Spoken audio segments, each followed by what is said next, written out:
Yes, I can start now. Okay. So today we will be doing the integer form of linear programming. It is also called ILP. Okay. Integer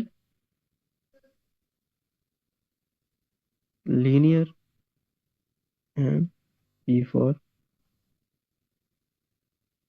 programming. So the basic thing lies in this section of the ILP integer, and tells us that all the decision variables are some of the decision variables will be integers. Actually, we solve the linear programming for the decision variables. We have decision variables like we had x1, x2, x3. Okay, so in this integer linear programming, those x1, x2, x3, those variables will be uh, integers. That will not be continuous variables. We actually have like two kind of variables.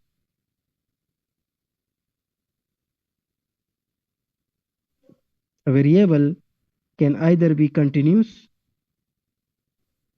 and it can be discrete, which is a form of integers or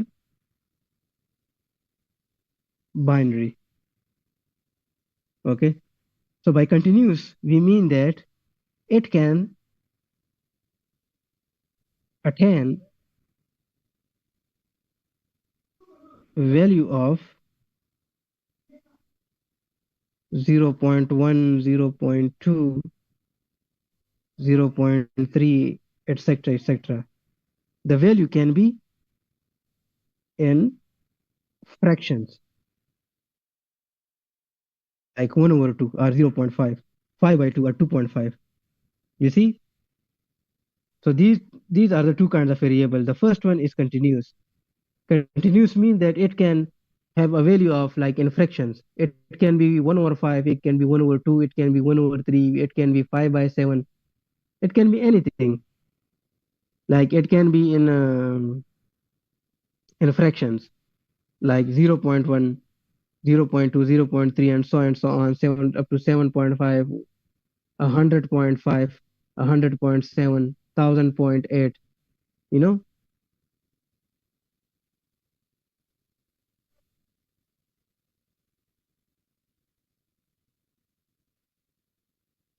Okay, I'm just looking at the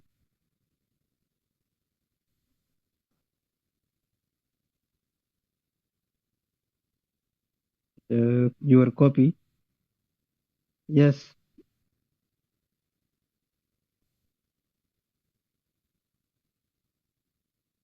but between this last class and the prior to it, it had some transportation models and network models in there. It means that he has done like chapter 5 or 6 to you. After this lecture, please send me the lectures that you attended, but it didn't come in the midterm one.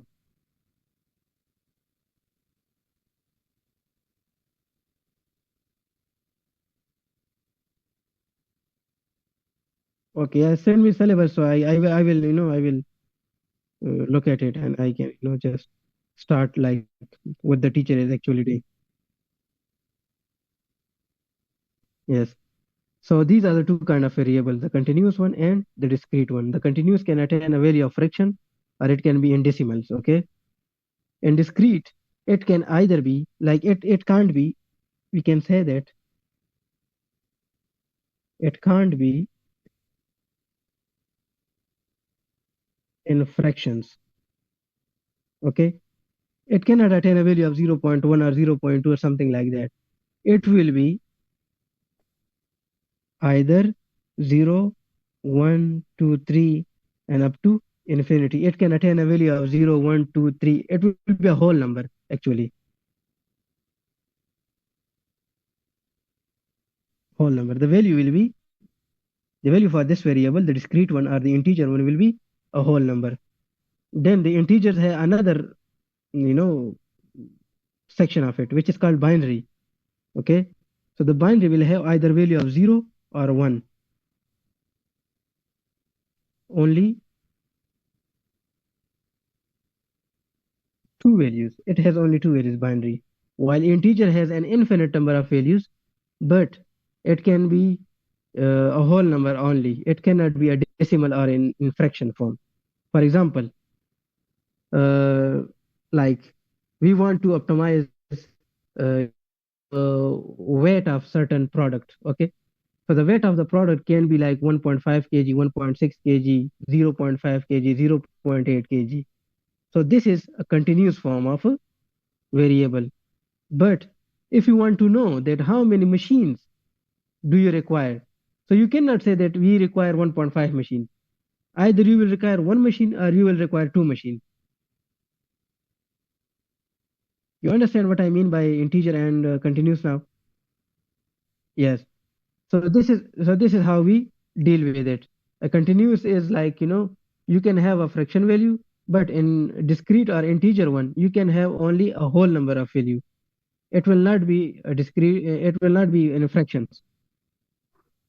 Okay. So now the integer programming, it is actually based on these discrete kind of variables. It means that the decision variables that are in the consideration are actually integers. So we can say that integer linear programming is the form of linear programming in which all of the decision variables are some partial, you know, some of the decision variables are integers. For example, I will, show it with some example. For example, we have like three products, A, B, and C. And we say that product A and B, these are integers, or we can say that it will be in units. But the product C, it is continuous, or it is in kgs. Then it is called a mixed form of integer programming, mixed, mixed integer programming. And why it is mixed integer programming? Because in this we have three products, A, B, and C, but A, B are integers while C is continuous because it is in kgs, and A, B are in units. So you cannot have like 1.5 units of it, but you can have 1.5 kg of type C. So there are actually three types of integer programming. There are three types of IPPs, or you can say that ILPs. The first one is pure IPP. The second one is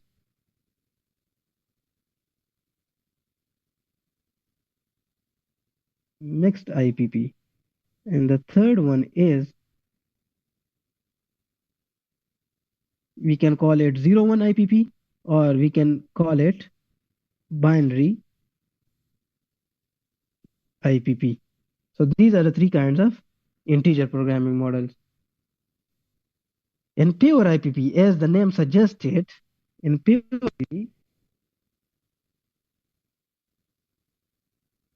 IPP, we have all decision variables, all decision variables xi belongs to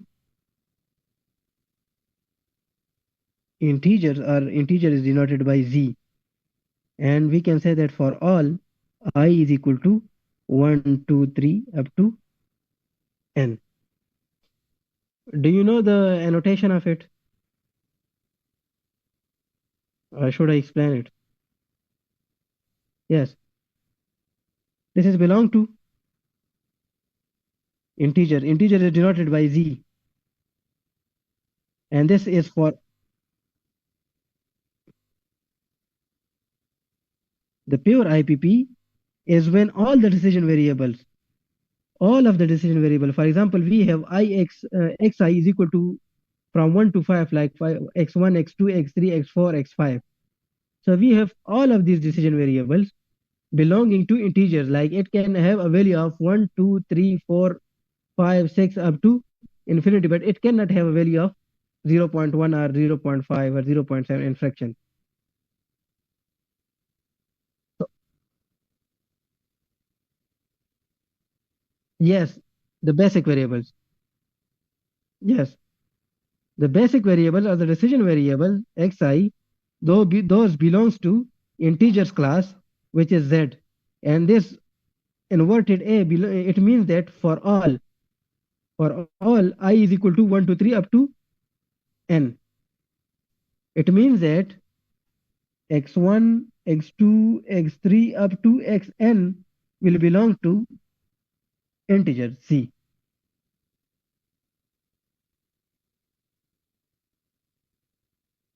Okay. Now the next form is the mixed IPP. Now this is the integer programming functions where some of the decision variables belongs to integers.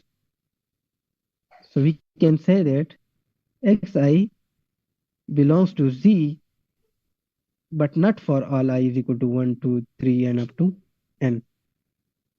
It is not for all the decision variables. Some of the decision variables that belongs to integer class, while some of the integers they will belongs to the continuous class. That is the mixed form of the integer programming, just like we did over here, because like we had three products prior to in the prior example, A, B, and C. We say that product A and B are in units form. So this is the integer class, but the product C is in kgs, which is the continuous class. So AB will attain a value of 1, 2, 0, 1, 2, 3, and up to n. But in the C product, it will have a value of, it can have a value of 0.1 or 1.1, 1.5, 2.5, and so on. You understand it? Okay. And the third one is 0, 1, or we also called it the binary IPP. It means that all decision variables, all decision variables belongs to binary. It means that it can have a value of 0 or 1, but not both.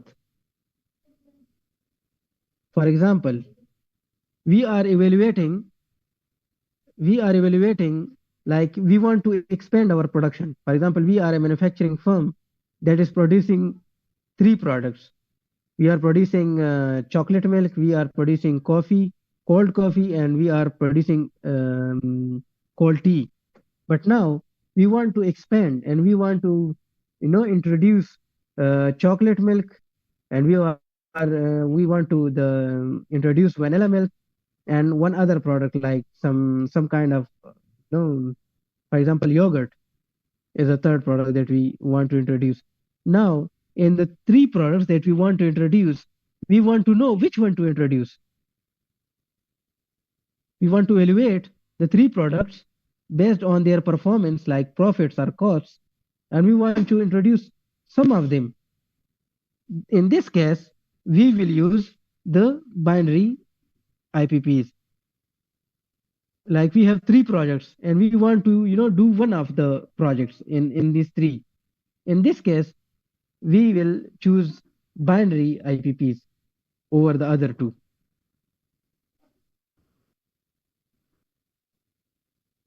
So if the value for the x1 is 0, it means that product x1 is not selected. But if the value of x1 is equal to 1, it means that the product x1 is selected.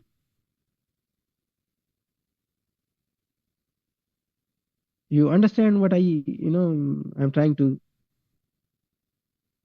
Okay. So these are the three kinds of the integer programming problems, IVPs. The pure IPPs, mixed and binary. And these all depend on the variables, the form of variable that we use, the decision variables. Now, there are some applications of these integer linear programming. And these integer linear programming applications fall into two places, the discrete one, the direct one, and the transformed one. Actually, in all of the linear programmings,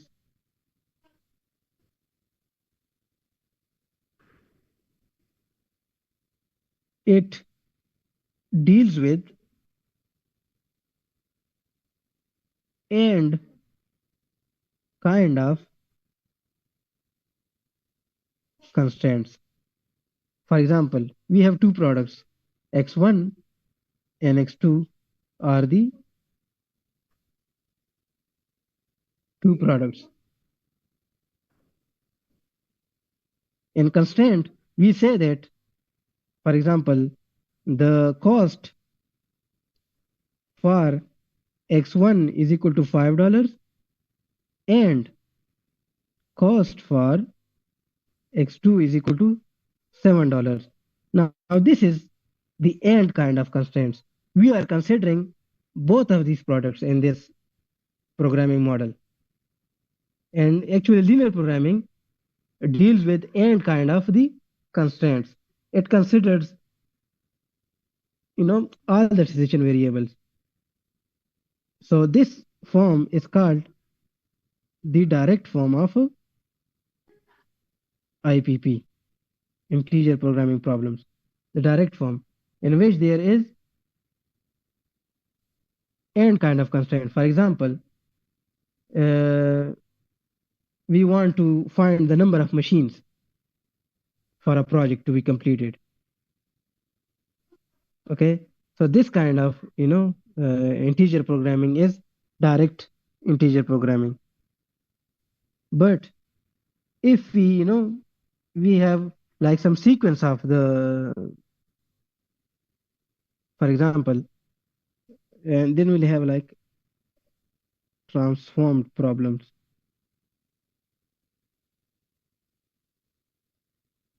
For example, we have sequence of operations like machine 1, machine 3, and then machine 2. A product A is made first on machine 1, then it is processed by machine 3, and then it is processed by machine 2, or it is processed by machine 1, then machine 2, and then machine 3. When this kind of situation occurs, then we have OR kind of constraints. We will transform this OR into AND kind, and then we will process it. We will further study it when there is an example of it, and we will solve it. In the next like third or fourth section, we will do some problems on these kind of things. But it is just to let you know that we have two kind of categories of integer programming problems. The first one is direct, which have AND kind of constraints, which considers all the constraints and all the products decision variables. And the other is when we have a kind of sequence in it, and it is different for different products, then we have our kind of constraints. What we'll do is we will, do some techniques to convert this R constraint into AND constraint and then process it into the integer programming. So now we will go towards the some examples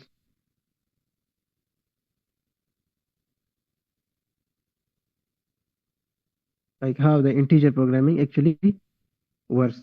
So the first thing that we will study today is capital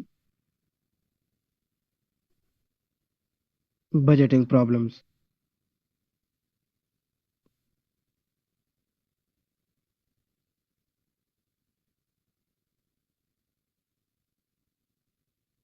Should I give you an example before that?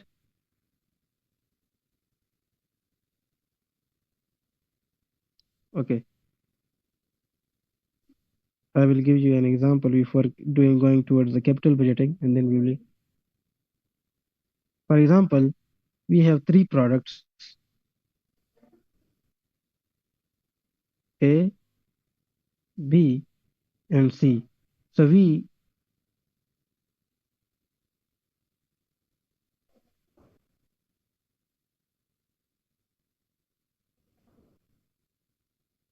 actually denoted x1 by A, the product A by x1, B by x2, and C by x3. And we have like three machines to process these products. So we will make a table of it. Like this is product A, this is product B, and this is product C. So we will also write x1, x2, and x3 over here just to. So this is product. Now this is machine 1, this is machine 2, and this is machine 3. All of these machines, they process these products A, B, and C. And these are the minutes. The product 1 or product A, it is processed 30 minutes on machine 1, 20 minutes on machine 2, and 10 minutes on machine 3. And this product, actually, the profit per unit of product A is $200. Okay. Now the product B is processed 40 minutes on machine 1, 10 minutes on machine 2, and 30 minutes on machine 3. But the profit per unit here is $400. Similarly, the product 3, we have a processing of 20 minutes on machine 1, 20 on machine 2, and 20 on machine 3. And the product, it gives a profit of $300 per unit sale. And the total time available per day for machine 1, this one,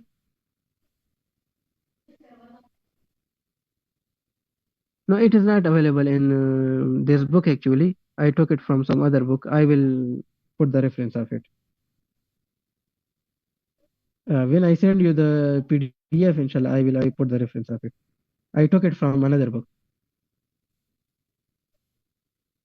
Yeah. And this is machine 2, and the machine 2 availability is 400 minutes per day, and machine 3 availability is 800 minutes per day. Now we must use the technique of integer programming to calculate the number of products A, B, and C to be produced in order to maximize the profit. Now, using your knowledge of linear programming, can you make the objective function of it?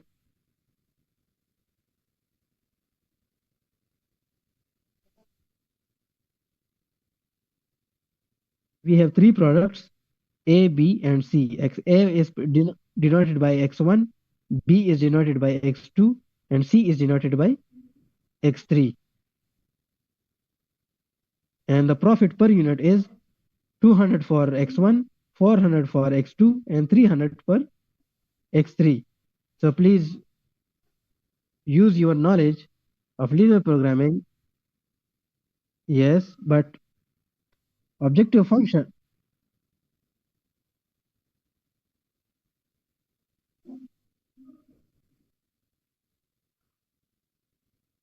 Good, mashallah. Okay, but we have, we have to do something in the objective function. We either do maximization or we do minimization. Yes, because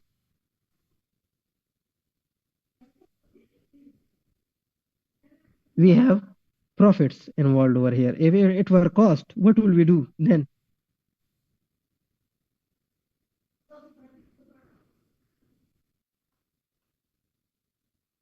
Yes, minimization. And if revenues were there,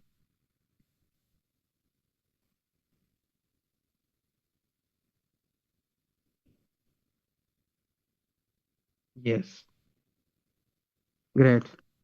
Mashallah, now you are, understanding the basics of it. Now we will make the constraints of it. So let me, you know, constraints. Now this is the table. Can you, tell me about the first constraint that we will have here, and what will be the constraints for actually? Which thing that we are discussing in constraint?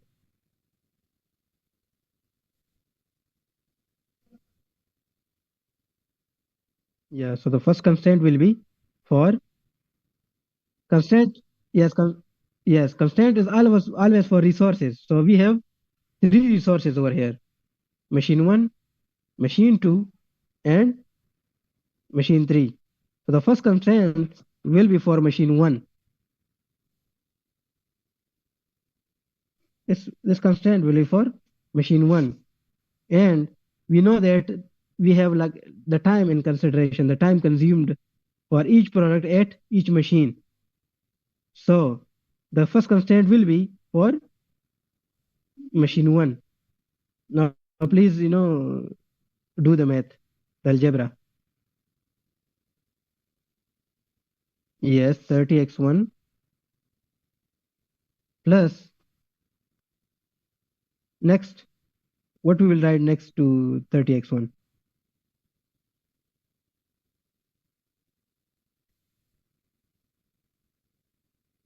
Yes, and then yes, and what will be the next one?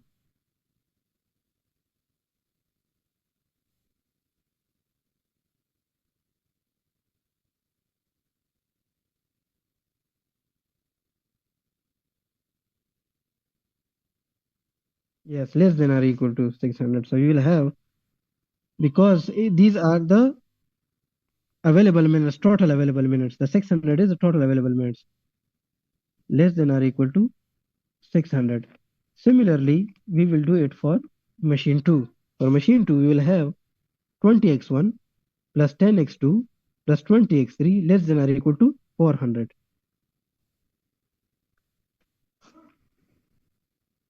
20x1, 10x2 plus 20x3 less than or equal to 400. Similarly, we will do it for machine 3. Remember that constraints are always for resources. And the third resource is machine 3. And we will have like 10x1 plus 30x2 plus 20x3, and it must be less than or equal to 800. Okay, now we will have like one extra constraint over here. and what that will be. In the linear programming, simple, we didn't have that extra constraint, but here we will have an extra constraint.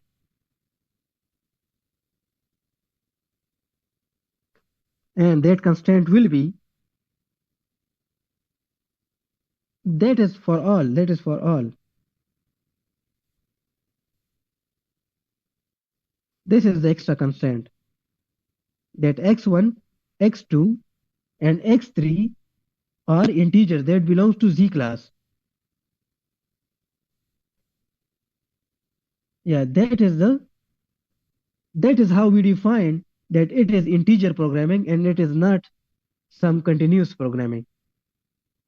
It is integer programming. We make it clear in the constraint section that x1, x2, x3, the decision variables.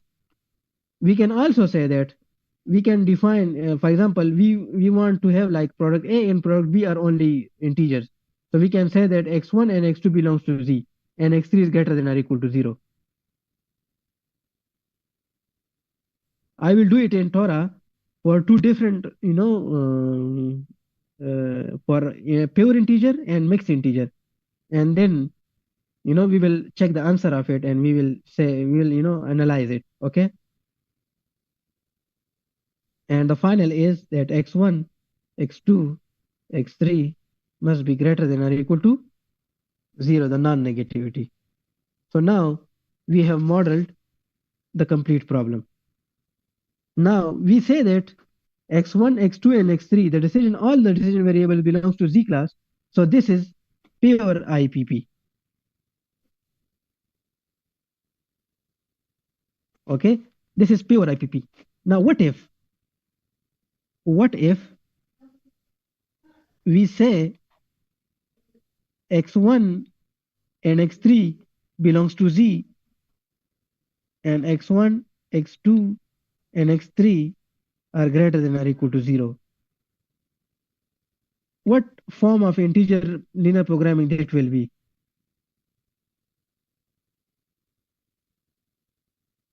It will convert to mixed because we allocate only x1 and x3 to Z class. x2 is continuous over here.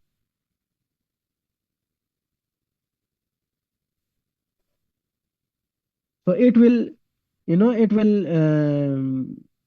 allocate a value of 1, 2, 3, 0, 4, 5 up to n to x1 and x3. But for x2, the value can be 1.5, 1.7, 0.7, 0.8, and so it will become a mixed model. Now using Torah, we will solve it and we can have a look at it. Then after this, we will go towards the capital budgeting. Okay.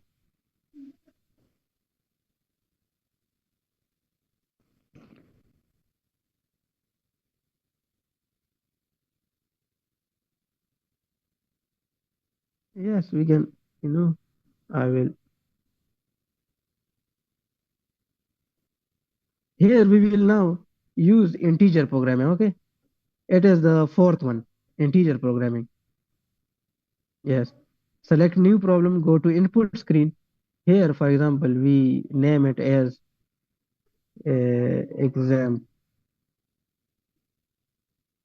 example.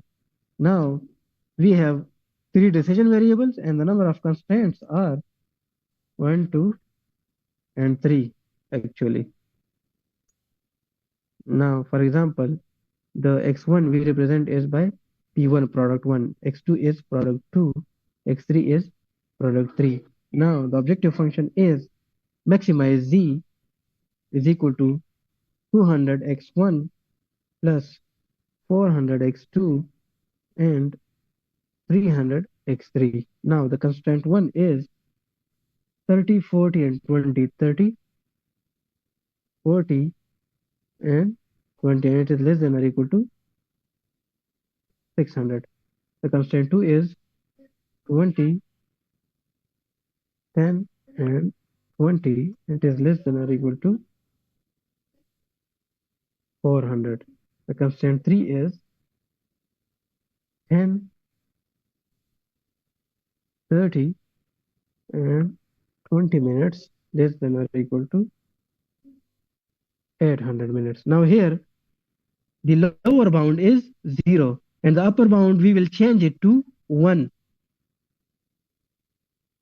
Sorry, it will not be 1, it will be infinity, okay.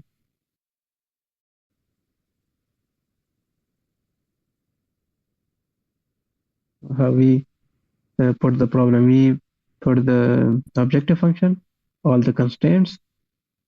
Here, this is the catch. This is integer. We have y over here, okay. We can change it to like some other form, but I will do an alternative of it in this next one.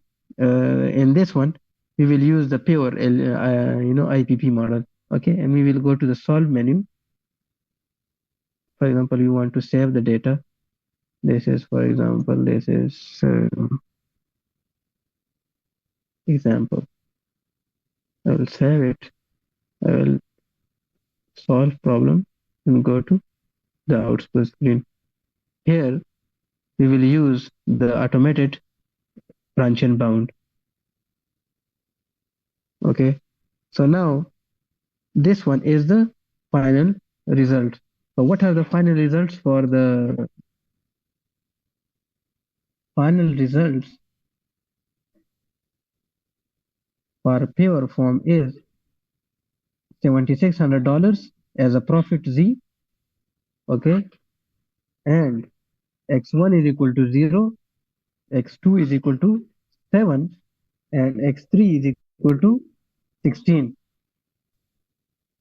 okay. It means that we are not producing any product 1, we are producing 7 units of product 2 and 16 units of product 3, but we are not producing any product 1. Now let me change. Yes.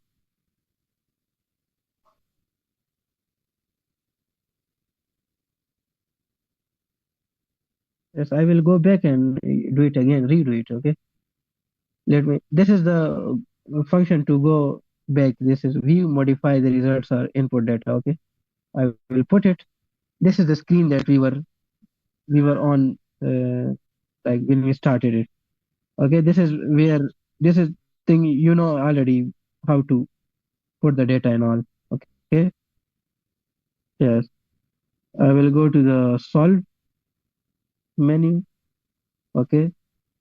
I will put no over here, but if you want to save it, you can, just save it. Okay. For example, I want to save it here as an example. TXT, we already saved it, so I will overlap it. Okay. I want to replace it. I saved it. Now this is an automatic screen. Okay. Solve problem, modify input main menu and exit Torah. I will go to solve problem.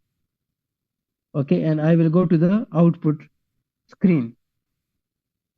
Here is the catch. Here we want to mention which method that we are using, which branch and bound algorithm, okay? Because we will be using branch and bound algorithm in this whole chapter to solve the problems. Okay, just like simplex, it is also an iterative method, okay? Now, here we get the final solution. This is the objective value Z,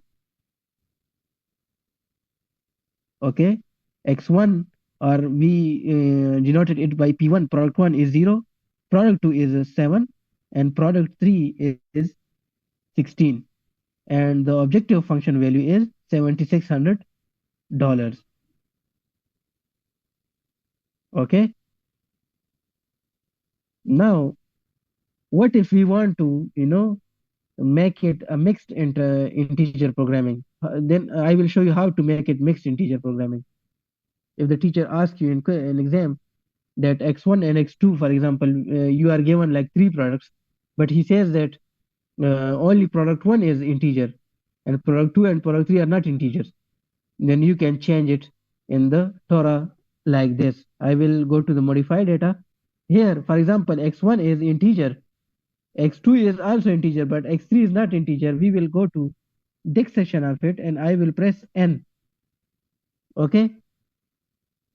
So it is now, yeah, it is now the question, the input that we gave him is that x1 and x2 will have a value of 1 0 1 2 3 and so on, but x3 will be, it can be like 1.5 1.7 1.8 or something like that. So now we will, yes, we will save it. For example, we don't want to save it, we will solve the problem. We'll go to the output screen and I will use the branch and bound. Okay, here again we have the same answer. X3 is 16, x2 is 7, and x1 is equal to 0, and the z value is 7600. So no matter if x3 is integer or not, the answer remains the same. This is kind of analysis that you will tell the teacher, you will answer in your answer sheet. Okay. I will, do the capital budgeting problem also on Torah, so you will understand it, inshallah. If you have a problem over here that you don't, understand, you will understand it in the next problem that we will solve. Okay. I will go to the main menu and let switch to the paper. Okay. So this is how we do the uh, mixed and pure integer programming. Also, if you want to, uh, restrict if x1, x2, and x3 were not products, these were projects, and we were to select, one of them or two of them or three of them to maximize the profit, then the upper limit will be, it will not be infinity, it will be 1. The lower limit will be 0, the upper limit will be 1, and all of these will be integers. So the decision variables will either value of 0 or it will can attain a value of 1. If it is 0, it means that that project is dropped, it is not selected. If it is 1, it means that that project is selected. I will also do a problem of the, when we do the capital budgeting, I will do that problem in the Torah and will solve it. Okay, then will you understand how to, analyze between the projects, how to select one of the project in 3 or 4 projects. Okay.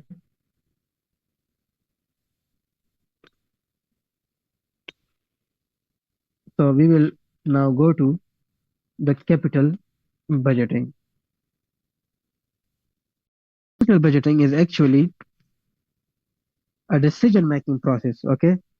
Capital budgeting is the decision making process in which we select, we evaluate actually certain projects to select one of them or some of them to maximize the profit or to minimize the cost of the project.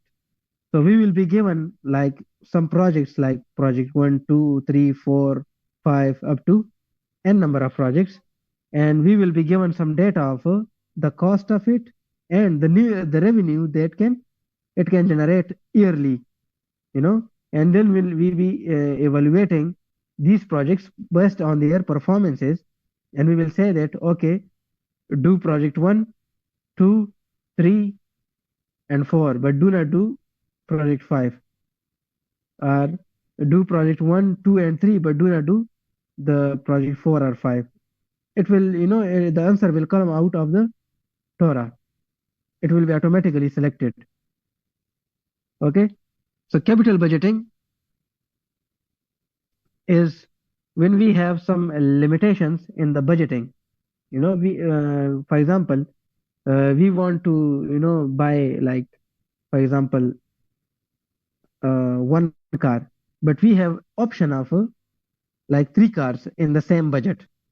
For example, we have like 5,020 dinars, okay, and we want to buy, for example, a good car. Now we have like, for example, three kind of products that we have like in consideration. We have Toyota Camry, we have like some Kia product, and we have a Nissan product. Okay. Now we have the other things that we can, the constraint of it. The first constraint will be the budgeting constraint. We have a certain limit of budget. We cannot, exceed that. That is the budgeting. The second thing is, for example, fuel average. That is also constraint. We cannot surpass certain monthly usage of fuel. For example, we have a budget of like 50 liters a month. So we cannot go beyond that. So that is also a budgeting constraint. So taking these kind of budgeting constraints into consideration and then selecting a single car out of three or four options, this is actually called capital budgeting.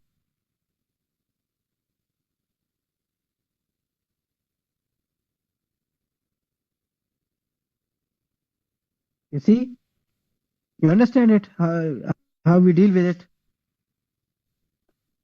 Okay, so these kind of decisions are made based on the capital budgeting. Here I will, I will discuss um, a case which is on page number 360. Okay, the reference is page 360 and example is 9.1 hyphen 1, which is project selection. Okay, so now we have like in the example we have like five types of projects. I will make a table of it so we understand it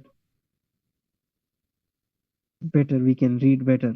Okay, these are the five kind of projects that we can undertake, and these the on the x-axis I have expenditures per year that in millions of dollars that it can, you know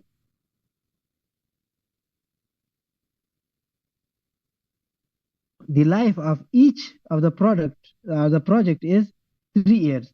So it have some expenditures on year 1, year 2 and year 3, and at the end of the year 3 it will give us some returns.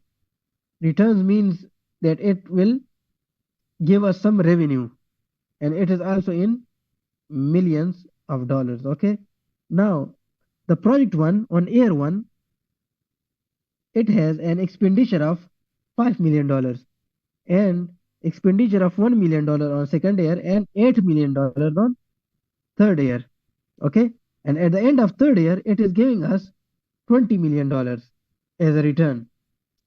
The project 2 on the other hand has an expenditure of $4 million on the first year, $7 million on the second year and $10 million on the third year, and at the end of third year it is going to give us $40 million of revenue. The third project has $3 million on the first year, and it consumes $9 million on the second year and $2 million on the third year. And the return it gives us at the end of year 3 is $20 million. The project 4 actually it consumes $7 million on the first year, $4 million on the second year, and $1 million in third year, and it is giving us $15 million at the end of year 3. Now the project 5 has expenditures of $8 million on first year, $6 million on second year, and $10 million in third year, and it is giving us $30 million of returns. Okay. Now the total budget that we have for year one is $25 million.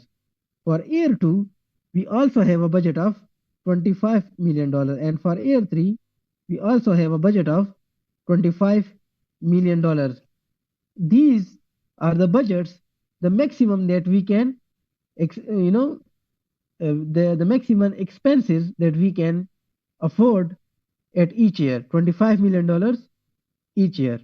These are the returns that each project is giving us at the end of year three. And these are the five projects actually. Okay. Now, these kind of the problems are actually binary. Binary means that you either select a project or you reject a project. You either undertake it or you do not actually accept it and you reject it. Okay. So these kind of problems have two kind of values, 0 and 1. 0 means that the project is not selected. 1 means that the project is selected. Okay, so and these kind of IPPs are called 0-1 problems or binary problems. Okay, so here xi or xj, whatever you call it, is equal to 1 and 0. So xi are the decision variables and xi is the project I, and I is equal to 1, 2, 3, 4 and 5 because we have 5 projects. Okay, so x1 is project 1, x2 is project 2, x3 is project 3, x4 is project 4 and x5 is equal to project 5. So these are the annotations for all the projects. Okay, and if x1 is equal to 1, it means that project 1 is accepted. If x1 is equal to 0, it means that the project 1 is rejected. Okay, so it can either have a value of 1 or 0. 1 in case if project I is selected, and 0 we can say it otherwise, or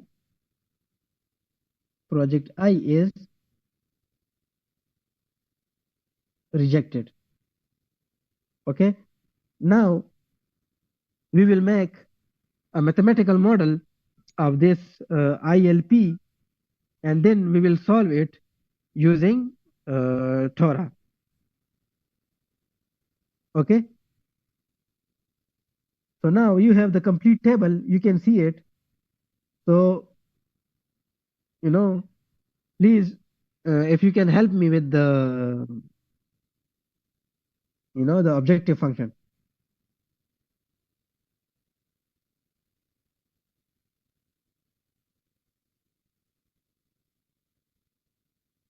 What will be the objective function of it?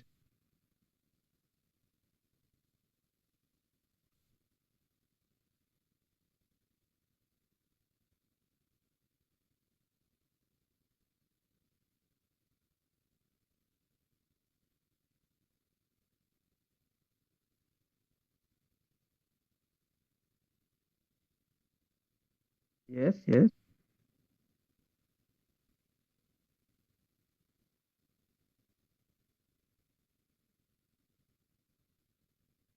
These are the years. Okay, these are the time duration, year 1, year 2 and year 3. These are the projects. Okay, the area, the decision variables in consideration are the projects. So we must see against the projects for the objective function. What is against the project? Against each project we have like some returns. Okay,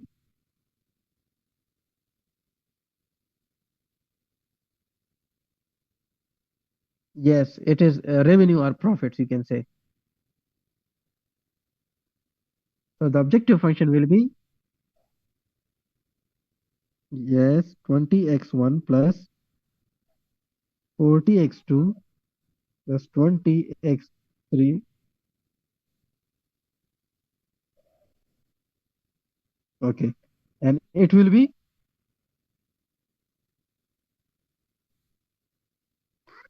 a maximization problem because we have returns in the consideration. Okay. Now we will subject it to constraint, and the first constraint. Now the constraint is only the constraint here is the budget actually. Okay. And we have $25 million per year available fund. We cannot exceed that. Now, can you make the budget for the, year one?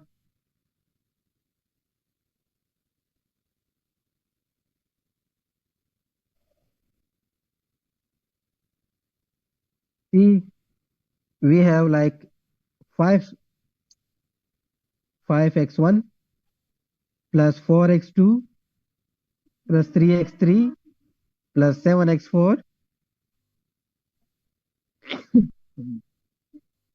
plus 8x5 less than or equal to 25.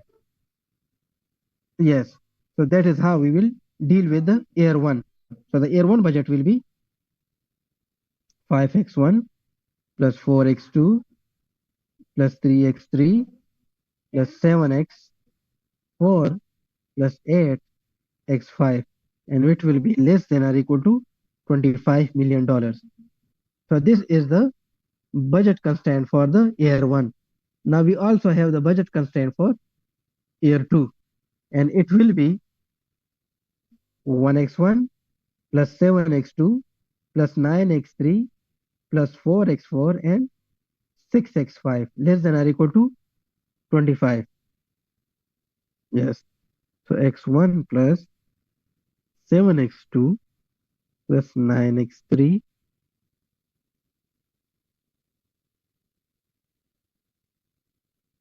These are the available funds that you have. No, no, returns are these ones.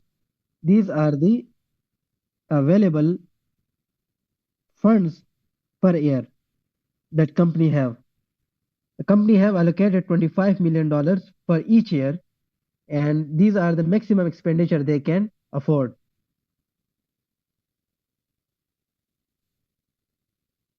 Plus 6x5 less than or equal to 25. Now for the third year, we have 8x1 plus 10x2 plus 2x3 plus 1x4 or x4 plus 10x5 less than or equal to $25 million. So these are the three main constraints. Now we have another constraint over here, additional to the non-negativity constraint. And what that will be?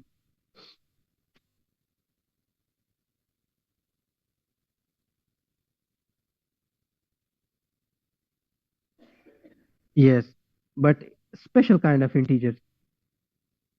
These are integers, but these are special kind of integers because we want to evaluate these projects based on these performances, and then we want to select some of these projects. So x1, x2, x3, x4, and x5, yes, binary, they can yield the value of 1 or 0. So I can say that x1, x2, x3, x4, x5 belongs to 0, 1. So each decision variable can yield a value of either 0 or 1. So actually this is all about the capital budgeting. In exam you can be given like just for 2 years, but maybe you are given like for 5 years of expenditure and returns. Okay, you may be given like some extra constraint. For example, you may be given some labor constraint. Okay, for project one, we can use, for example, 50 persons. For project two, we can use like 40 persons. For project three, we can use like, we have 70 persons that are used. So you can have like some extra constraints in it, and then you can come up with all the constraints, the mathematical model, and then you can use the Torah to model it and get the solution for it. So I will now go to Torah and I will model it and get the solution for it. Okay. So let's switch to Torah. Now here we will use the integer programming. Okay. I pick integer programming and then I go to the input screen. Here in input screen, I name it example 9.1-1. So I will get example 9.1 hyphen 1. This is the name for it. Now here I have 5 decision variables, okay? Because we have 5 projects, so the number of variables is 5. Now the number of constraints are, there are 3 main constraints, okay? And as we are already doing it in integer programming, so the integer constraint is already added in it, okay? You see, here we are using integer programming. So the integer, all x1 up to x5 are integers. This is actually added in it.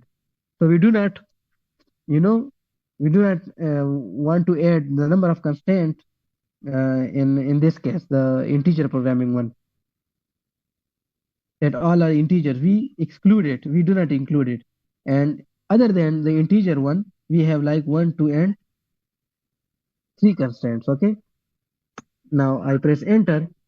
Now x1 variable, for example, I name it project 1, proj1. I For this I say it is project 2. For this I say that it is project 3. This is project 4, and this is project 5.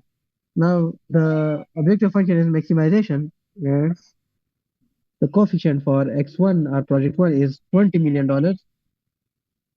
The other one is $40 million. For the third one, we have $20 million. The fourth one is $15 million, and the other one is $30 million. Now the constraint 1 is 5x1 plus 4x2 plus 3x3 plus 7x4, and 8x5 is less than or equal to $25 million.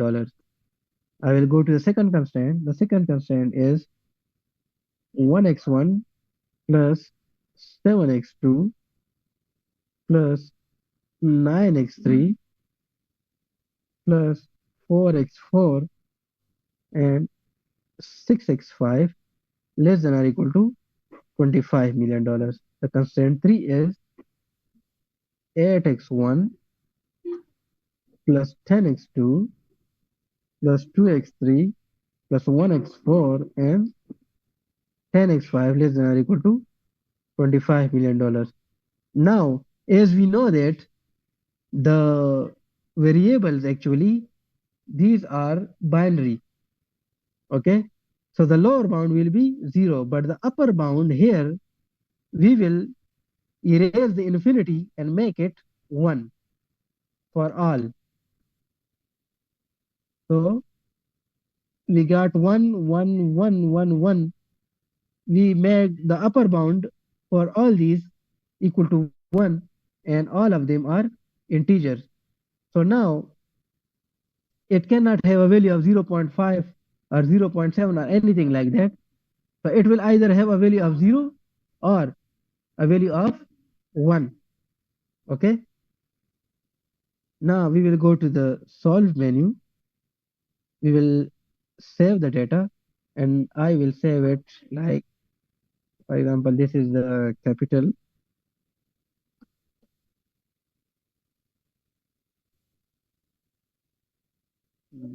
budgeting problem. Okay, I saved it. I will go to the solve menu and go to the output screen. Here I will select the algorithm that we use. We will use the automated BNB, which is branch and bound. And here we get the final solution. The final solution is Z is equal to $95 million. This is the maximum that we can achieve. And for x1, we have one value. For x2, we have one value. For x3, we also have one value. For x4, we have one value. For x5, we have zero value. Now, what these values actually tell us? It tells us that if x5 is equal to 0, it means that the project 5, P5, it is not selected. X4, project 4 is equal to 1, it means that it is selected. X3 is equal to 1, it means that it is selected. X2 is equal to 1, it means that it is also selected. And X1 is equal to 1, which is also selected. So we say that X1 is equal to 1. Yes,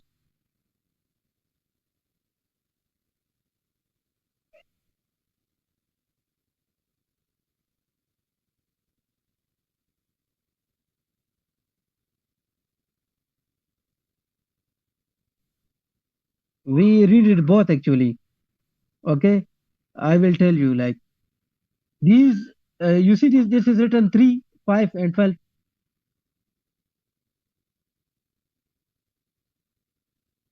Yes, this third one, this is called the third tree. This is the fifth tree, and this is the 12th one. Okay,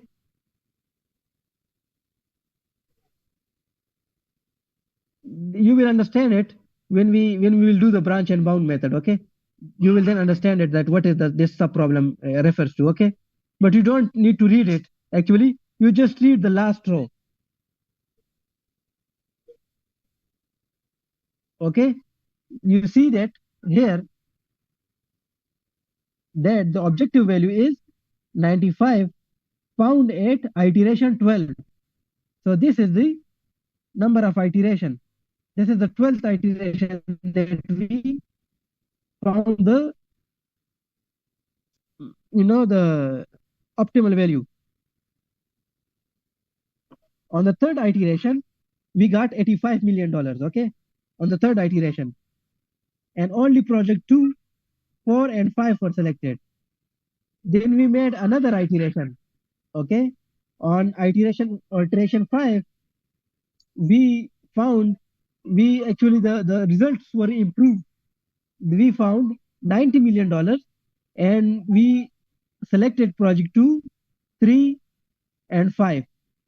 Then at the next iteration, at iteration 12, at iteration 12, the results were improved, and we found $95 million as the profit.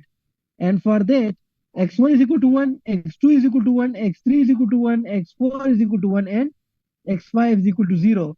It means that project 1, 2, 3, and 4 are selected, and project 5 is not selected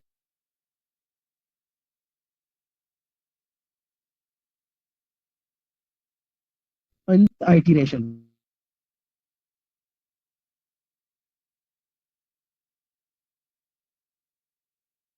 Okay? Yes. So, yes. So that is how we actually deal with the capital budgeting problems in Dora.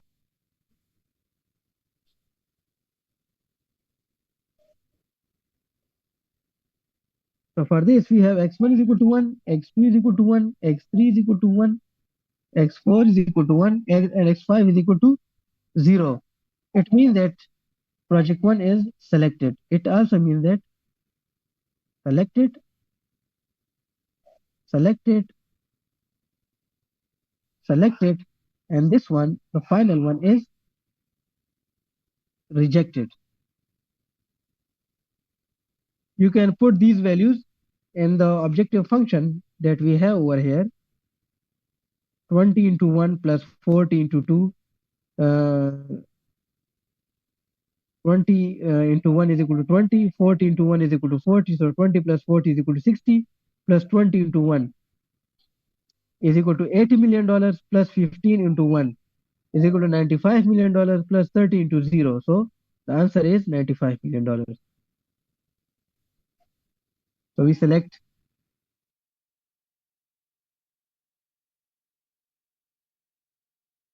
it, and project 5 is rejected, and we do not want to work on project 5. So that is how we do the capital budgeting problem. Okay. The next one,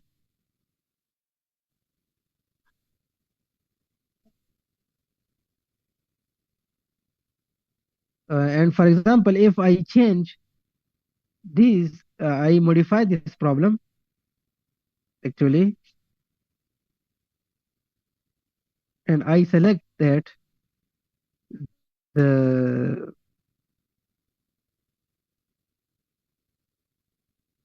xi is equal to, it is somewhat between 0 and 1, which means that you can do half project, you can do quarter project, and so on. Okay, then we actually get 108.68 million dollars, but we cannot do it actually. All of the projects actually, it will remain incompleted.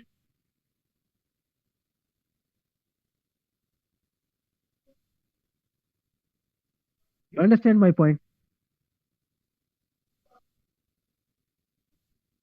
Because if we want to, if we get the value of x1 is equal to 0.5, it means that half of the project is done and half of the project is yet to be completed, and that is to be left like that. And in projects, you select it and you complete it, and then you are reimbursed with the revenue from the owner of that project.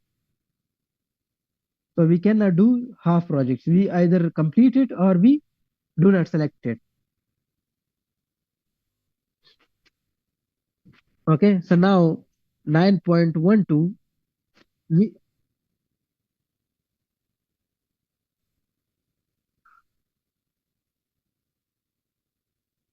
uh, I didn't hear you completely. Can you ask again, please?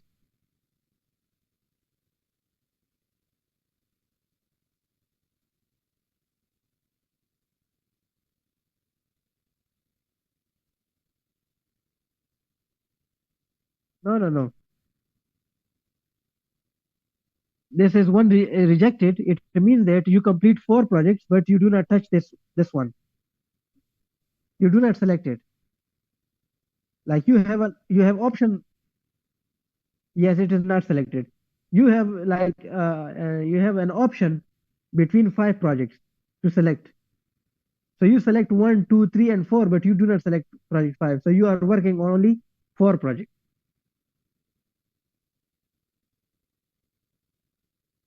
Yes. So that is how it is done. Now the next one that we will do is example 9.1-2, and it is the set covering problems. The teacher has done it, or he has left it to for you people to study.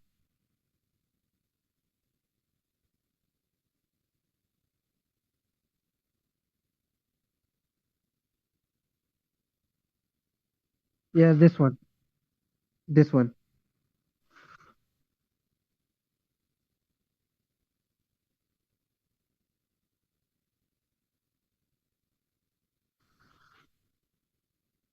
Okay, okay. Okay, I will try overlapping services. Like for example, we have like 5 different locations. Okay, and we want mobile signals at all the 5 places. Okay, and we have like certain dimensions of the places, certain locations. Okay, and we want the minimum number of uh, network, what we call it, network poles, the minimum number of network poles to install in order to you know keep all these 5 cities or 5 areas into the communication. So these kind of problems are called set covering problems. These problems are also binary problems. They can like either you install it or you do not install it. Either you keep it or you do not keep it. Okay. So these are also the binary problems. In this specific problems that we will be doing here, it has like uh, it wants to find the minimum number of installations that can cover all the streets or all the area. So in this example, we actually has a figure of this kind of figure. I will draw the figure.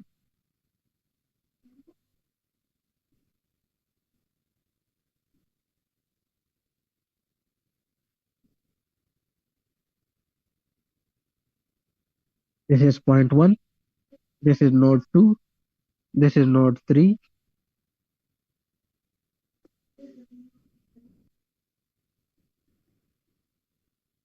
This is 4.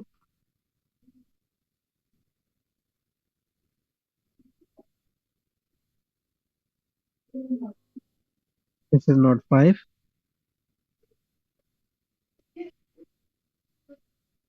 This is node 6. This is node 7. And this is node 8. So we have now 8 distinct points on which we can install these facilities. And we want to cover each channel.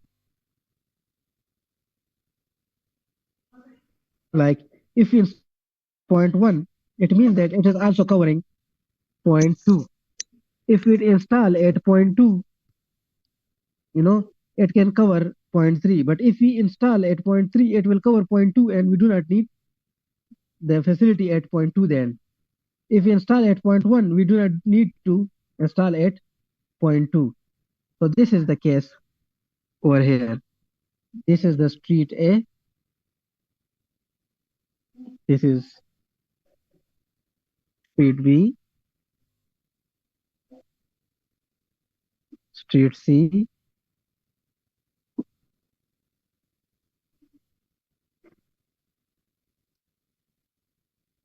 street D, street E, street F,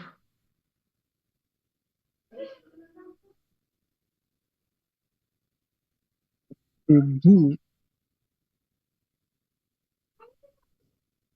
street K, and street J. So these are all the streets that we want to connect.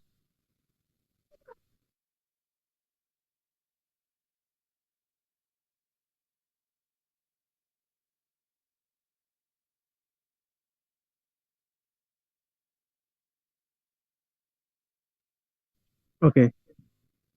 Now we will. Do you understand like what is the relation between these nodes? Like if we install at point 1, we do not need it at point 2. So we will install either at point 1 or point 2.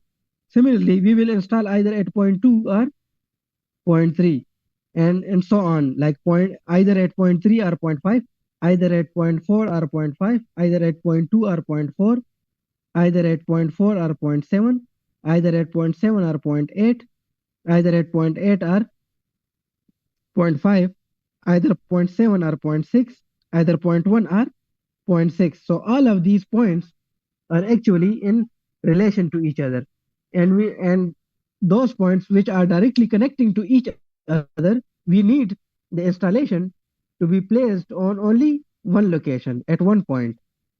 For example, at point 6 or 2.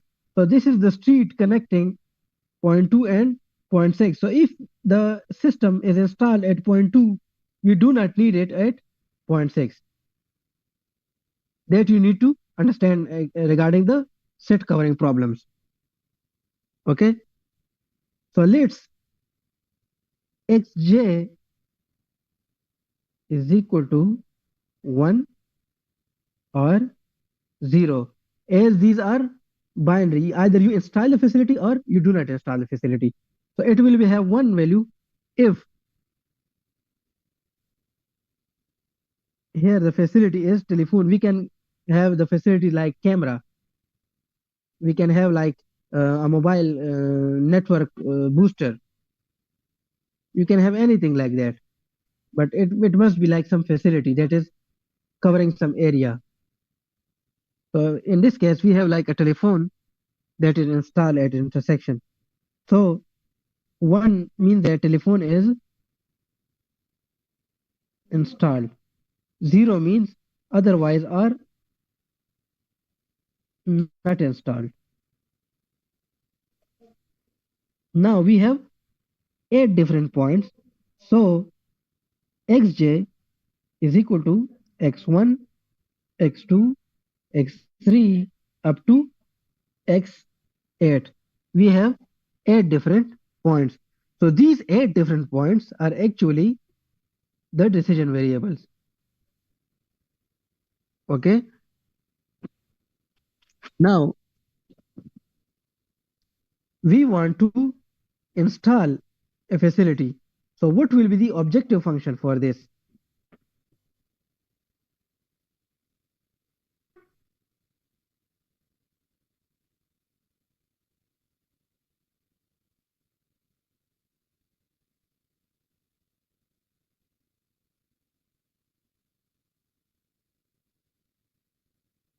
And we know that if x1 is equal to 1, it means that the telephone at point 1 or node 1 is installed.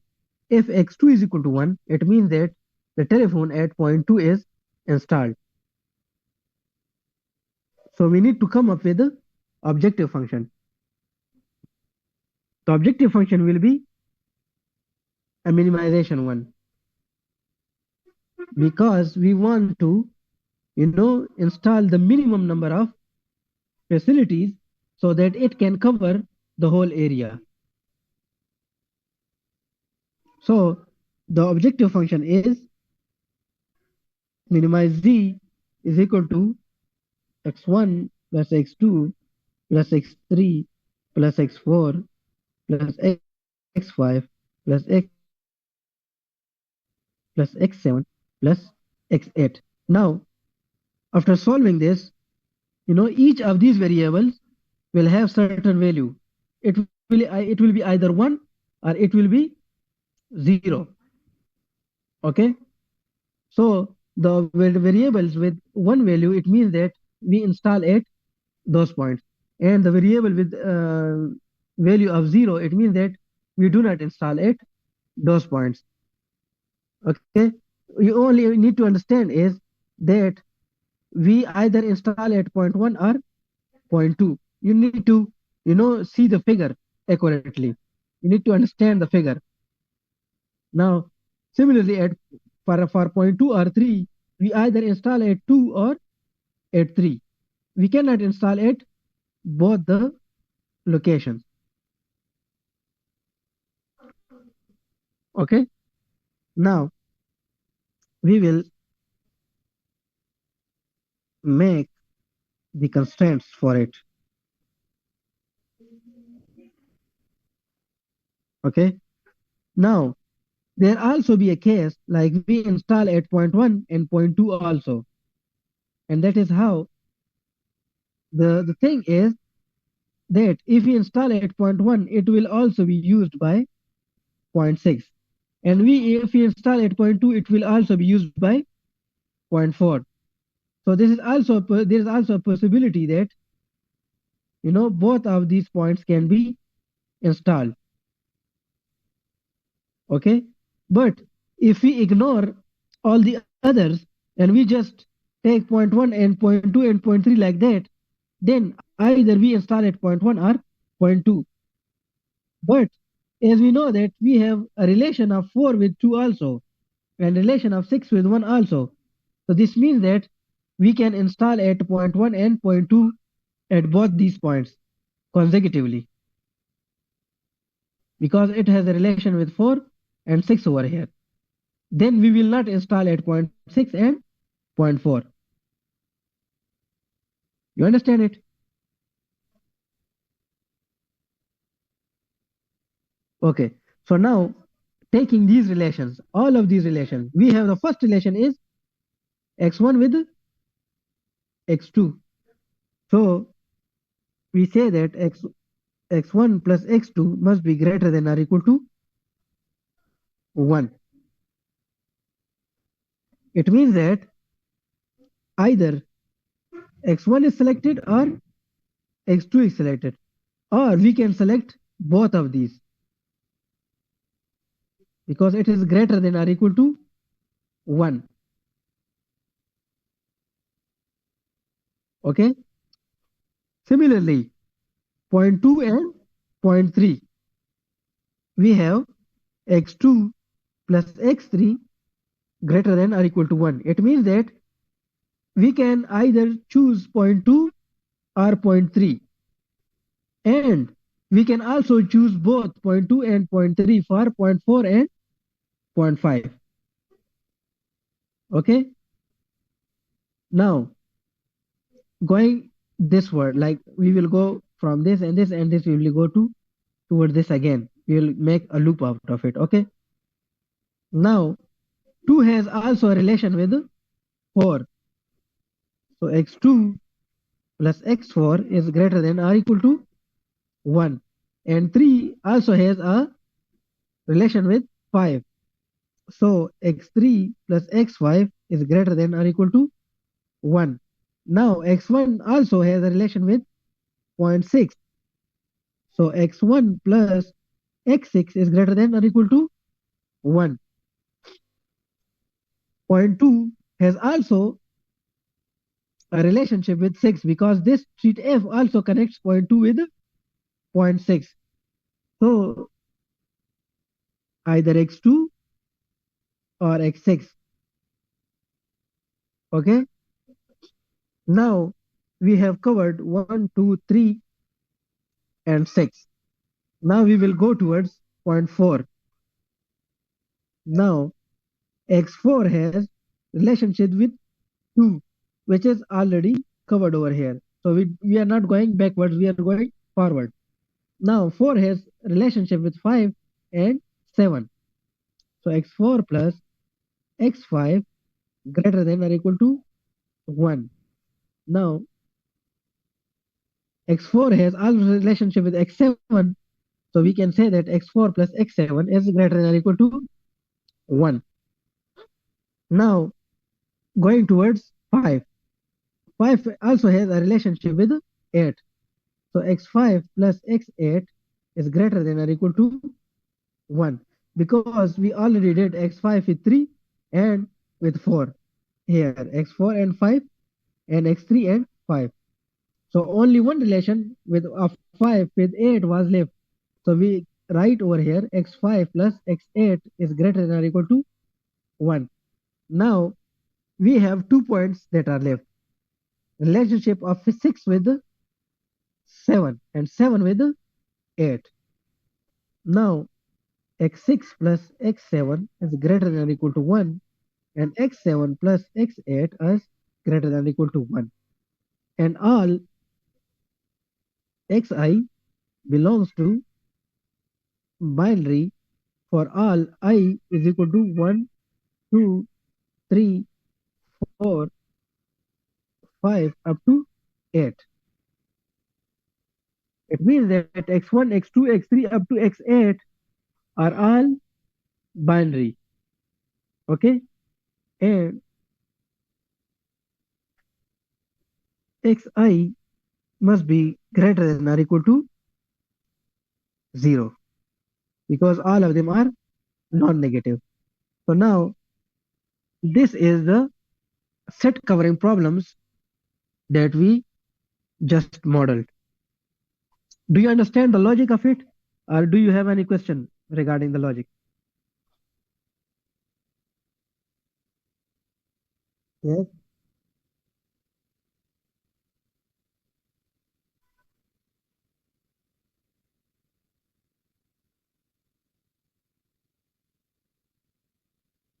I didn't see the class lecture of yours. I didn't see it in your copy. I will see it and I can then answer it, because like I haven't seen this figure in your notebook. You can send it to me and I can study it or analyze it, and I will tell you like what your teacher has actually used, which method he has used. You sent me. Okay, let me see.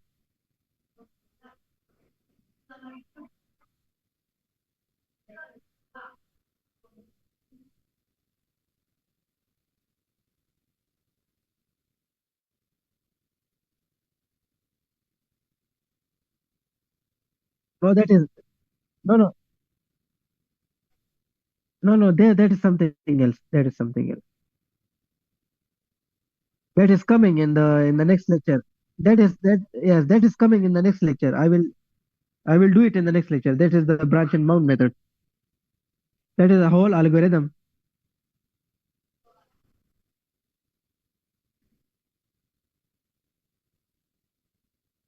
I will do that too. Yes, if it is fathomed or not. Yes, yes. I will do that in the next lecture, inshallah. Okay. Yeah. So these are all the constraints. Do you understand these constraints, or should I, if you have any problem, you can just ask. So in integer programming, you need to model it like this. This is kind of, there is some complexity. Like when you say that like if x1 is selected, you cannot, select x2. For example, if project 1 is selected, project 5 cannot be selected. So, so that is something that you need to come up with constraints like that.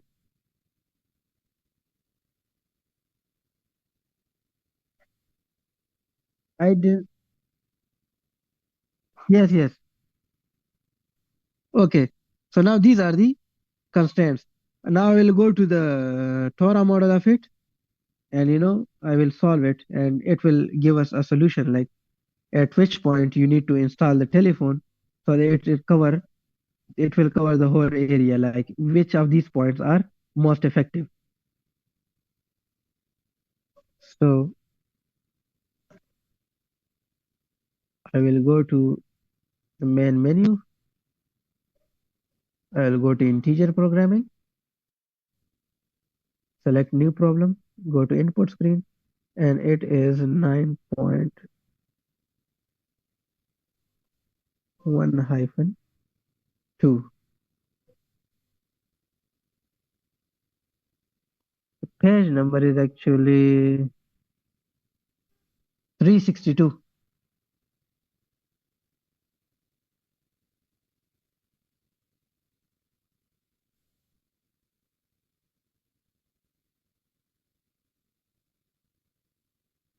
Okay, now the number of variables are 8, because we have 8 distinct points that we want to analyze.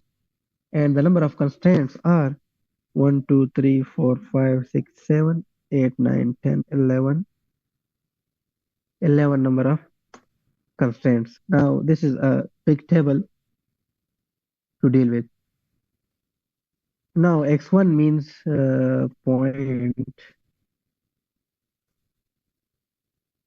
or we just write it as like point A, B, C, D, E, F, G, H. Okay, we have 8 points. Now this is minimization problem. I will click on this and it will get to minimization. Okay, minimize. 1, 1, 1, 1, 1 for each. Okay. Do you understand the objective function of it? Minimize z is equal to x1 plus x2 plus x3 plus 4 up to x8. It means that we need to install the minimum of it. Okay. Now subject to x1 plus x2 is greater than 1. Yes, yes.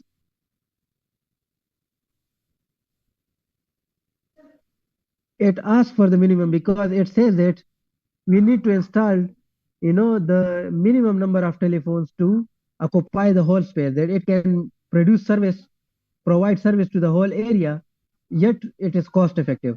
So it is a minimization problem. Okay. For the first constraint, we have x1, x2 greater than or equal to 1. So we will put 1, 1 and all other 0, and it will be greater than or equal to 1. Now for the second constraint, we have x2 and x3. So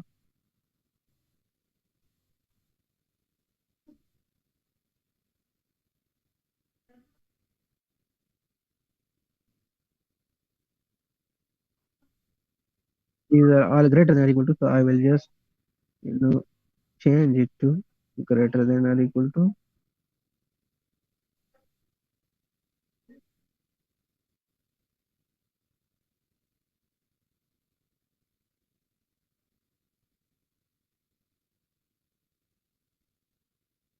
1, 1, 1, 1. All the right hand sides are, greater than or equal to 1. So I just put ones over here and I change all of these to greater than or equal to. Now I will come up to these constraints. Now the third constraint is x2 and x4. So I will make x2 as 1 and x4 as 1. Now we have x3 and x5. Now I will make x3 as 1 and x5 as 1.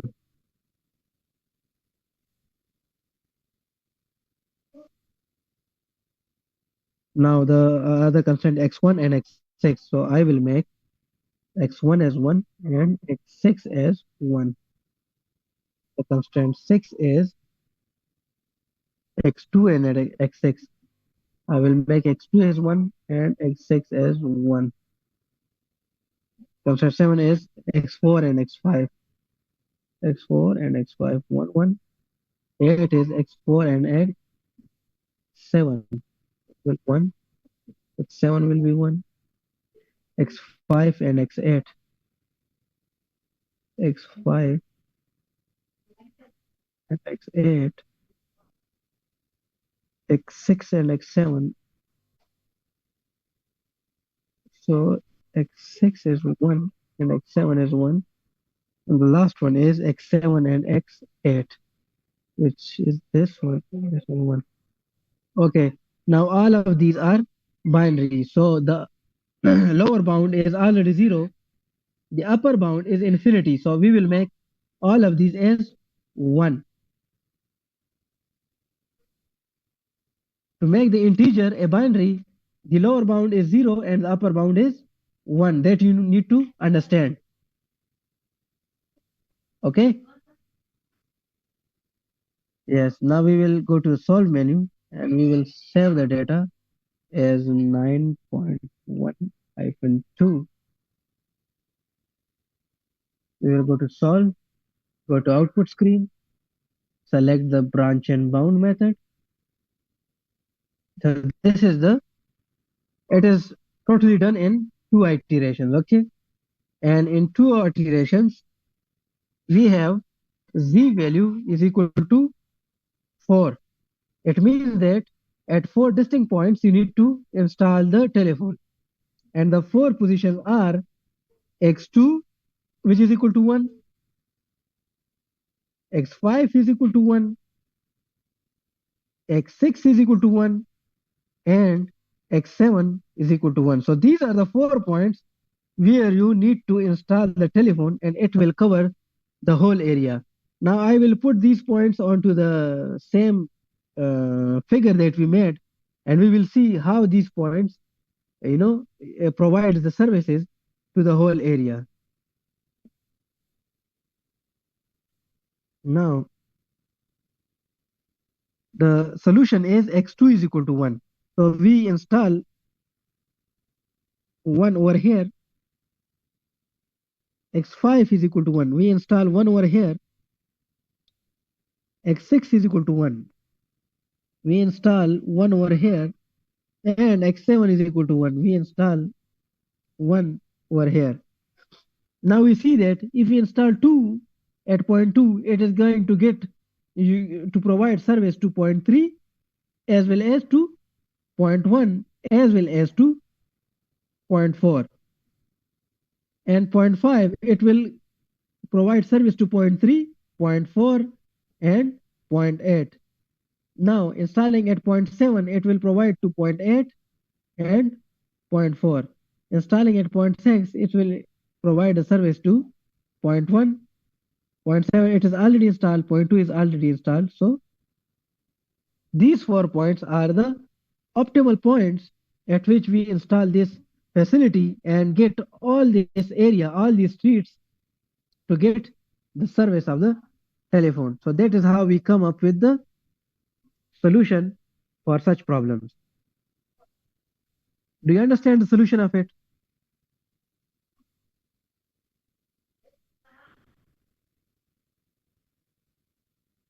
Yes, z is equal to 4.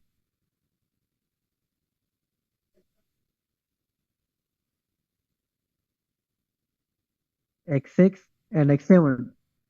These are the 4 points at which we need to install the telephone or cameras or these kind of services, and it will provide service to this whole area. You do not need to install at each and every point of it.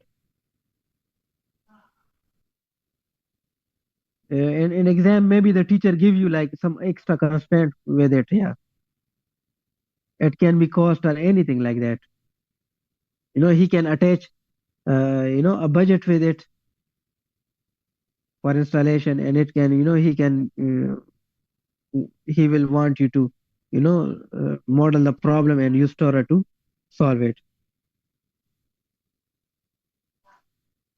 Okay. Yes. So that is how we do the set covering problems.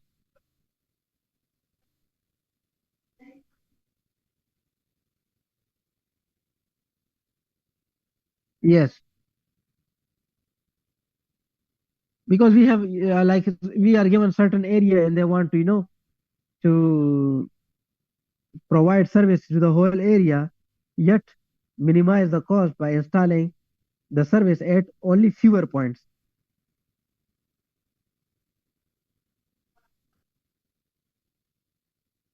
Yes.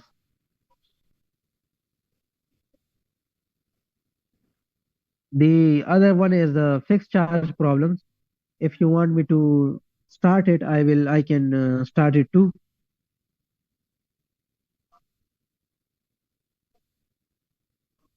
Okay. This is a fixed charge problem. The fixed charge means that you, for some services, they charge you fixed at like monthly or yearly basis, like subscription. Okay. For example, you do use the Netflix.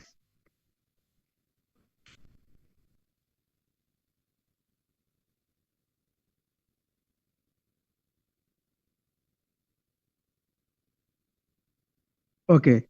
So Netflix is kind of thing that provide us services for some fixed charges per month or per year. You have like some subscription for monthly or yearly basis. Okay. So in competition, for example, we have like three companies, okay, which are actually TV services like OTT. You know OTT?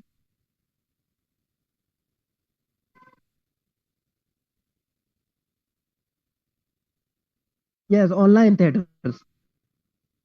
The streaming services that are online, like Netflix or Amazon TV or Apple TV or So for example, we have three streaming channels, okay, three companies. The first one is like Amazon. Second one is Netflix, and the third one is for example the Indian one, what we call it. For example, yes, YouTube. Okay, now to buy these premium services per month, they are going to charge you like for example Amazon charge you $16 per month, while Netflix charges $25 per month, and YouTube charges you, for example, $18 per month for the premium services. Now, besides making the subscription for all these three, you must buy some internet package to use these services. Okay, so for example, these charges you, for example, $0.25 per hour to stream. Okay, these are the monthly fixed charges, and these are the hourly charges on top of it. And these Netflix charge you, for example, $0.21 per hour to stream their specific on-demand movie. Okay, and YouTube charges you,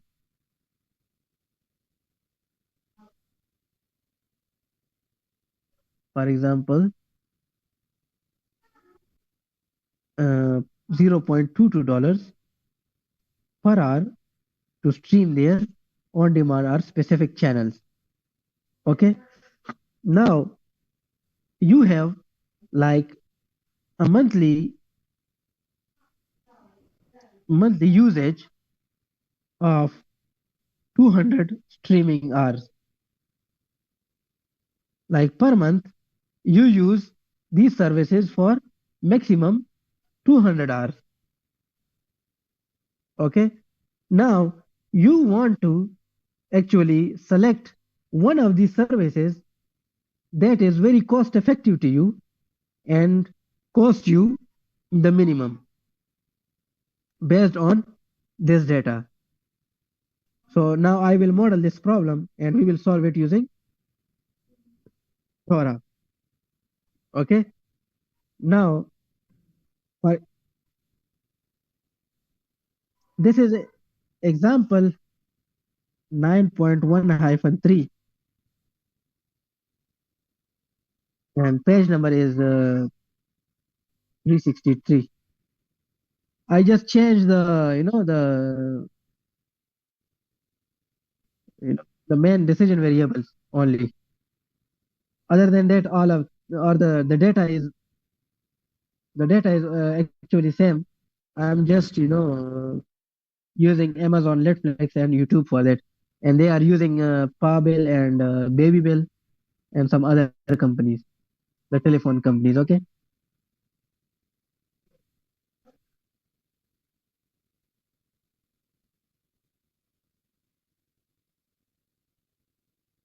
Okay. So now here we have two kind of variables: the fixed charge variable and the hourly charge variable.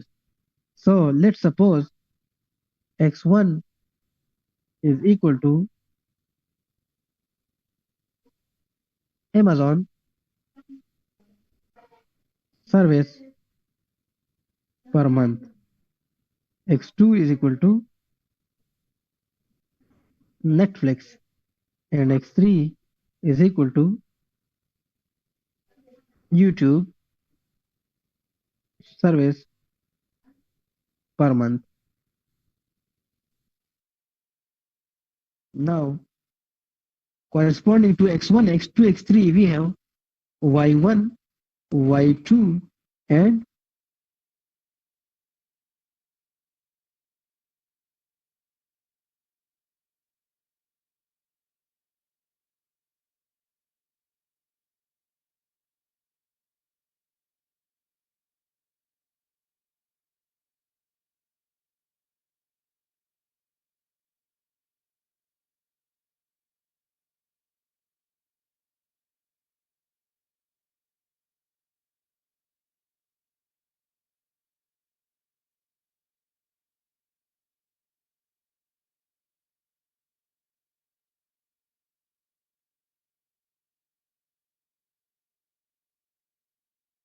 or may cover for it.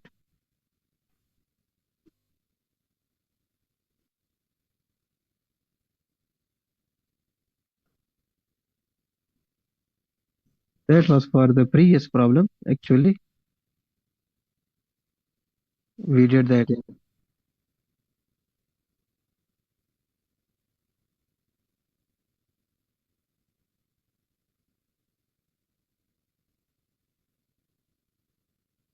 Yes, yes. So yeah, we did that problem. Actually, that was for the the cover problem, set covering problem. That was set covering problem. Now we started the fixed charge problem. Evaluating different companies based on their fixed charges and the continuous variable charges.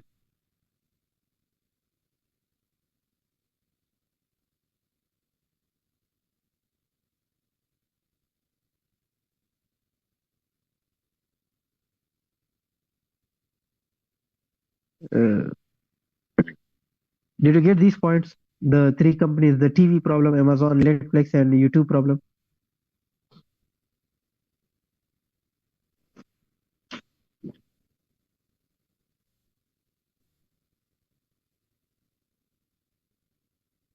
Yes, for the hourly streaming rates, there are different streaming rates. Yeah.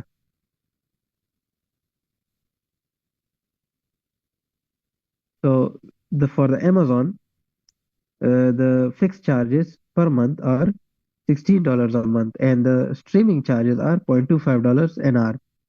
For Netflix, the fixed charges are $25 a month, and the streaming charges are $0.21 an hour.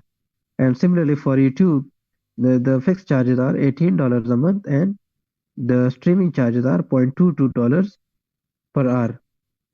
Okay, so now we have two variables over here, the x ones and the y ones, the xy and yi. Okay, so now the xi is actually the per month,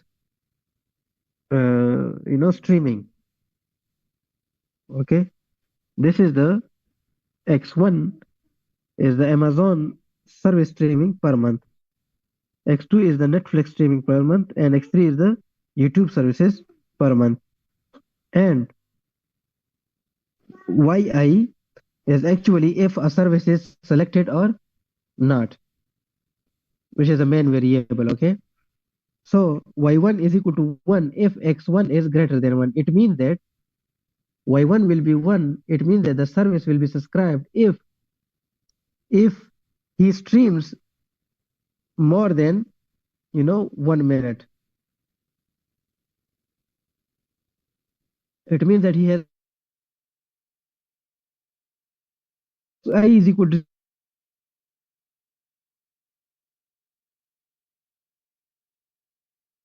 similarly for net y2 it is equal to 1,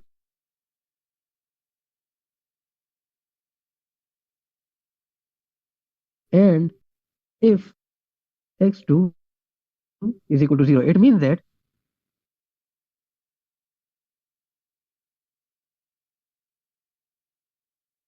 0, it means some positive.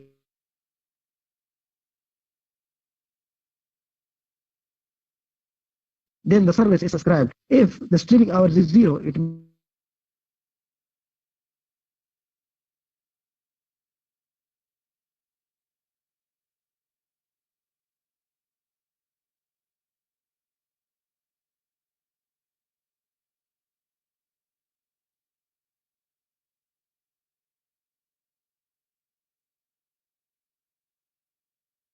So this is the problem choosing a telephone company out of three alternatives, and we had like three options, three companies that for TV streaming. The first one was Amazon, Netflix, and YouTube. We had some fixed charges for each of it: $16 per month for Amazon, $25 a month for Netflix, and $18 a month for YouTube. And there were some hourly streaming rates for each of them, like $0.25 per hour for Amazon, 0.21 for the Netflix, and 0.22 for YouTube. So based on these two uh,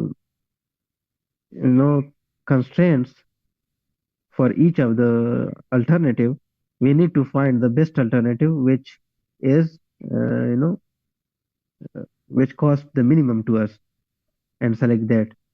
And the overall monthly usage of the client is 200 streaming hours per month. He doesn't stream more than 200 hours, so that is a constraint for us also. Okay, so now we have two variables over here. Okay, the first one is xi and the other is yi. So xi actually is the kind of the the streaming charges per month for each of the alternative, and yi is actually the subscription charges for each of the alternative. So x1 is equal to the Amazon services per month, x2 is the Netflix services per month, and x3 is the YouTube services per month, the streaming services. Okay, now y1 is equal to 1 if x1 is greater than 1. It means that if we stream on Amazon, we are going to pay the monthly charge is $16. If we are streaming, and similarly, if xi is equal to 0, then yi is also 0. It means that we are not subscribed to Amazon. The second constraint is if yi is equal to 1, y2 is equal to 1. By y2 we mean that the Netflix service. Okay, y2 is equal to 1 if x2 is greater than 1. X2 is greater than, it means that we are using the streaming hours for Netflix. So if we use the streaming hours for Netflix, it means that we are subscribed to the service. And if you are not, you are unsubscribed. Similarly, y3 is equal to 1 if x3 is greater than 1. It means that if YouTube streaming services is greater than 1, it means that the service is subscribed. Y3 is equal to 1. And if not, x3 is equal to 0. It means that we are not subscribed. Okay, now we will make a formal model of it, and then we will try to solve it on Thora and see which company actually yields the best outcome in terms of the streaming charges and monthly charges.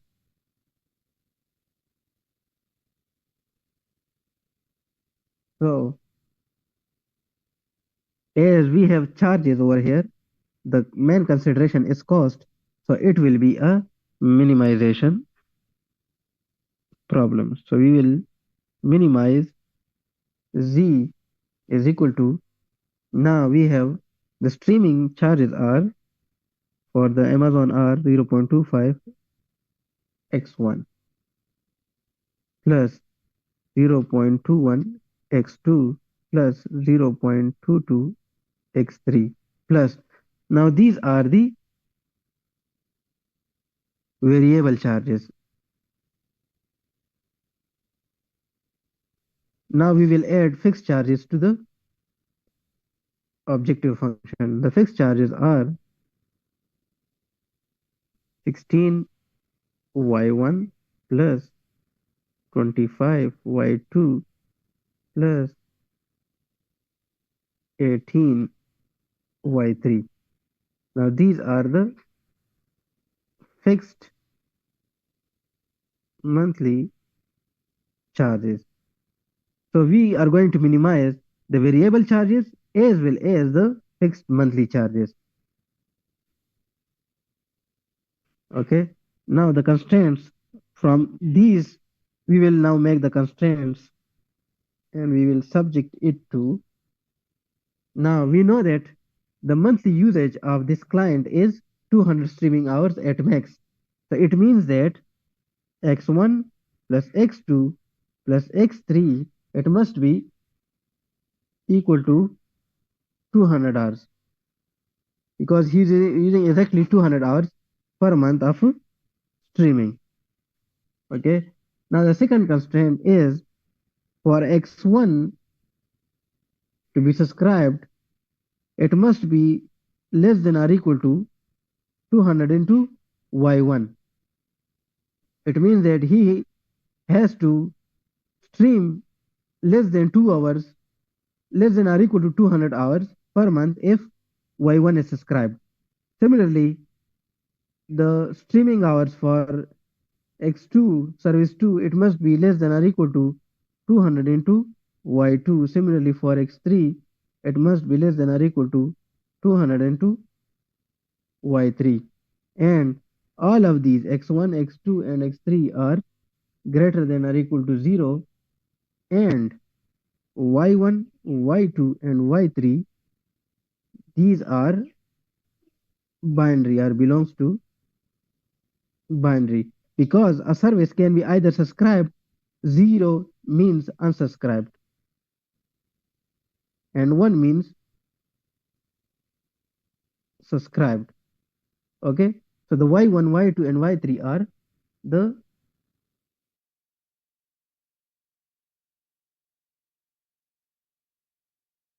but binary variables, integers.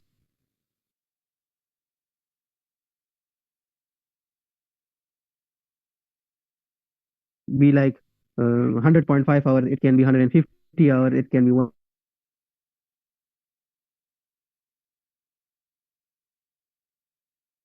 2 by 3. These must be the service is subscribed or the service is unsubscribed. It can be 0 or 1.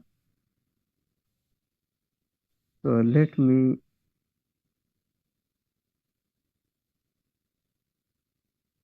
do some for our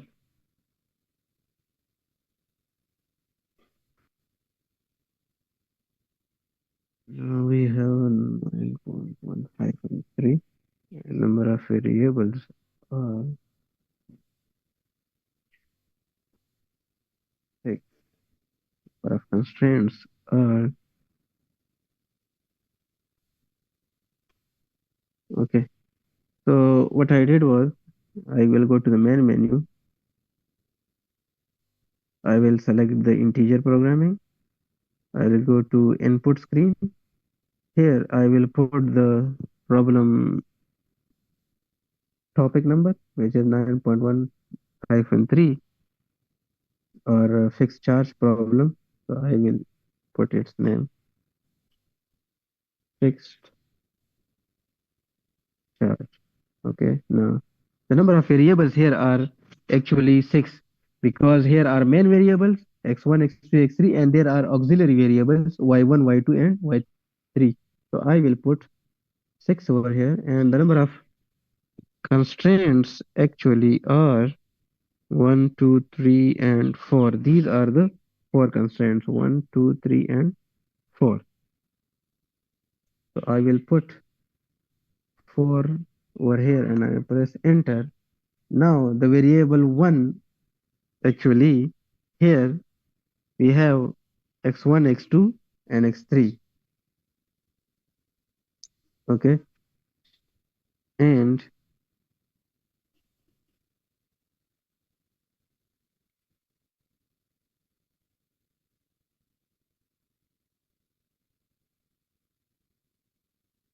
we can say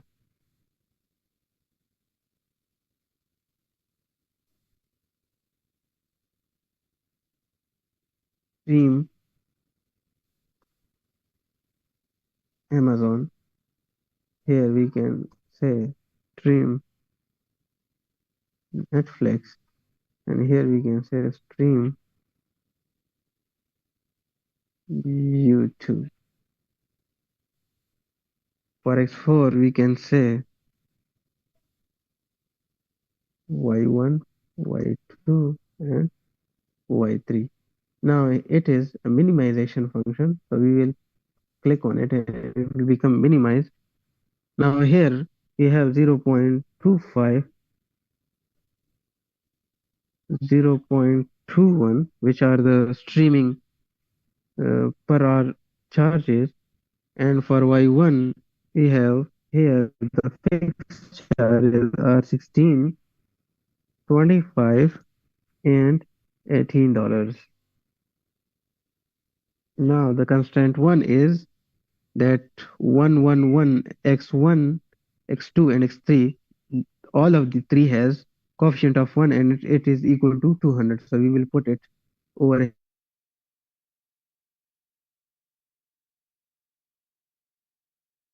We will press equal to, so it will become equal to, and it will be equal to 200. Similarly, for the constraint 2, we have x1 less than or equal to 200 into y1.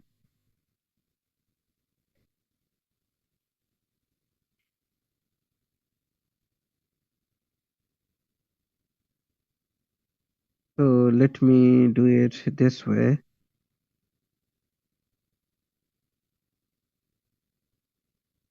X1 minus 200 into y1 is less than or equal to 0. We can write it as here, for to remove any confusion, it can be written as x1 minus 200 y1 is less than or equal to 0. Similarly, x2 minus 200 y2 must be less than or equal to 0.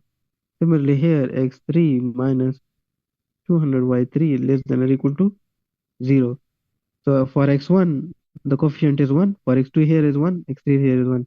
And for y1, it is minus 200, y2 minus 200, and y3 minus 200. And the right hand sides are less than or equal to 0. Now we will put it over here. Now for the constraint 2, we have x1 coefficient is 1. X Yes.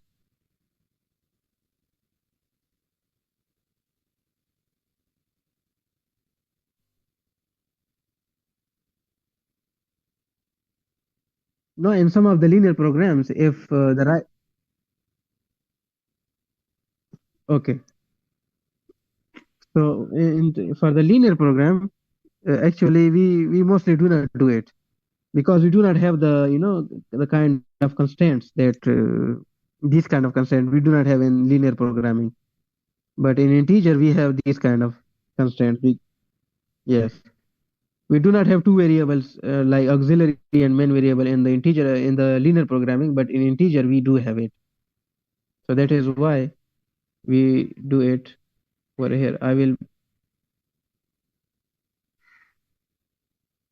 you see, I put minus 200 against y1 over here. Similarly, in constant 3, we will have x2. So x1 will be 0 here, x2 will be 1 over here, and x5, which is y2, it will be minus 200 here, less than or equal to 0. Similarly, the other one, the x3 over here, it will be 1, and x6 will be minus 200, which is y3, and it will be less than or equal to 0. Now, we see that x1, x2, and x3 are all greater than or equal to 0. You see? So the lower bound is 0 and the upper bound is infinity for x1, x2, and x3. But for y1, y2, and y3, these are the binaries. So the infinity will here change to 1. It is also 1. This is also 1. See, I molded the problem into binary over here. I used binary over here. Here I didn't use any binary. I used just integers. Okay. And now I will go to solve.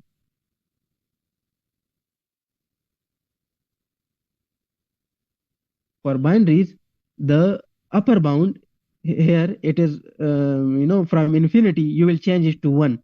So either it can have a value of 0 or it can have a value of 1. So it becomes binary.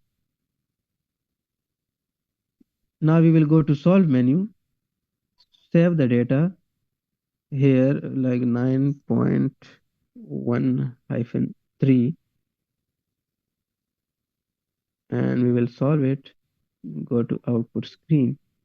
We will use the automated B and B.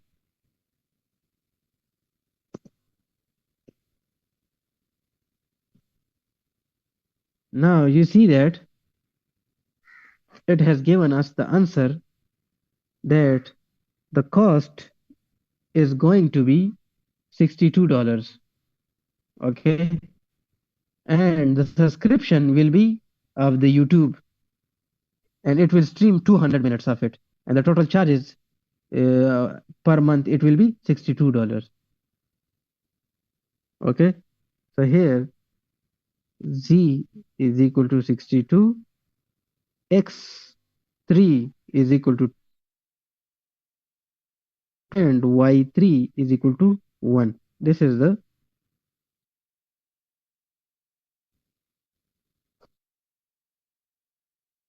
how we actually uh, analyze different, which is providing us different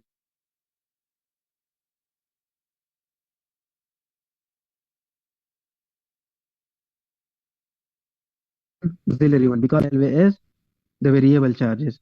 So the variable charges are denoted by x1, x2, and x3 for each of the services, and y3. And this is how we come up with and then the total number of streaming hours for the client is 200. So x1, it must be equal to 200. Now, and this is the tricky point over here. X1 must be less than 200 into Y1. It means that if Y package 1 for Amazon is subscribed, the X1, the streaming hour must be less than or equal to 200. So we converted it into a proper less than or equal to form, less than or equal to 0 form. And how we converted it? We transferred the 200 Y1 to the other side of the, and it becomes x1 minus 200 into y1 less than or equal to 0. Similarly, doing for all others, and then we put it into Torah, and we found our.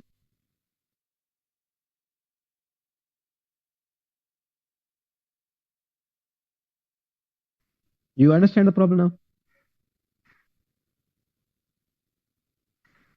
Okay. Now we will move towards the integer programming algorithms.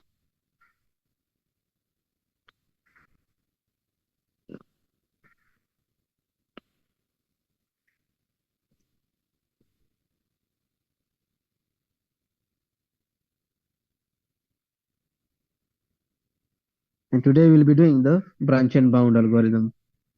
Now here we start integer programming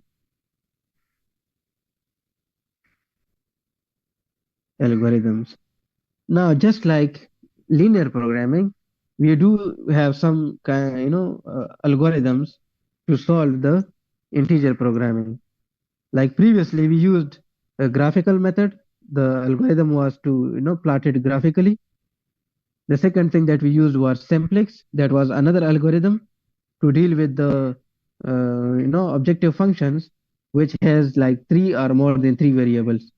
We also can do 2 variables, but 2 variables we do mostly on graphical method. But if the number of variables becomes more than 2, then simplex was the method to go for. Now, besides the simplex algorithm, we used big M method, which was an extension of the simplex method. Then after that, we used two-phase method, which was again an extension of the big M method actually. So there were some algorithms for linear programming. Similarly, for the integer programming, we also have some algorithms to follow. Using those algorithms, we can solve the problems. Now, the first algorithms actually is the branch and bound algorithm. Two kind of algorithms are used: branch and bound, simply called B and B, and the second one is cutting plan method. This is also an algorithm. Both of these algorithms actually, the basics are same for both of these two algorithms, but branch and bound is actually more efficient. This is more efficient and yields better result. And today we will be doing the branch and bound algorithm. Okay. Now there are three basic steps to do these both of these algorithms. The three steps are as follows. Like for the first step is to delete the integer constraints. We also call it relaxing ILP. The basic boundary of the ILP is that all the xi's are actually integers. So the first step is to remove that boundary of it. Make it simple linear programming. Transform, or we can say that transform into simple LP. We transform the problem into simple linear programming, and then we actually try to solve it. When we solve it, we have the first solution of the problem, but this solution will not be in integer form. It will be in the fraction form, in decimal form. After that, we are going to solve it again for those integers. We are going to get the integers back into the model.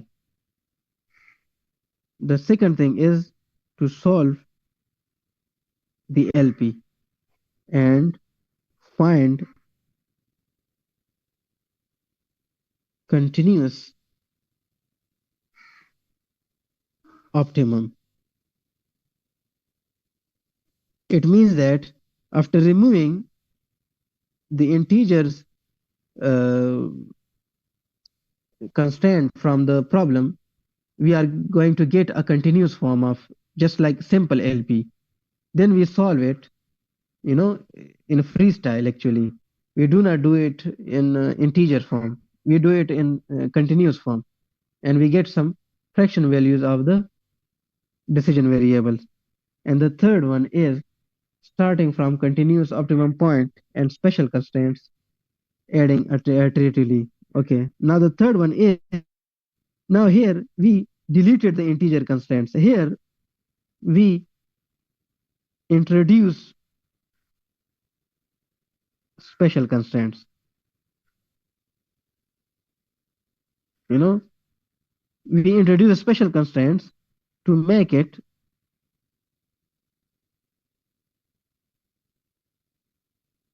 in integer form. Okay. So the first step was to remove the integers. The second one step is to solve it using the normal linear programming methods. And the third step was to make it again into the shift it to the integer form once again and solve it for the integer values of the decision variables. So two kind of uh, integer linear programming algorithms are used, branch and bound and cutting plan method. And both of them actually uses these three steps to follow. So I will start now the branch and bound algorithm and will solve the problem as an example.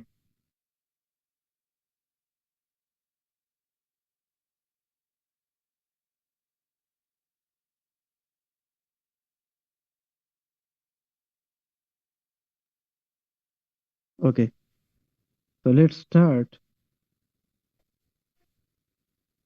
branch and bound method or algorithm. Okay, the example is on the page 367,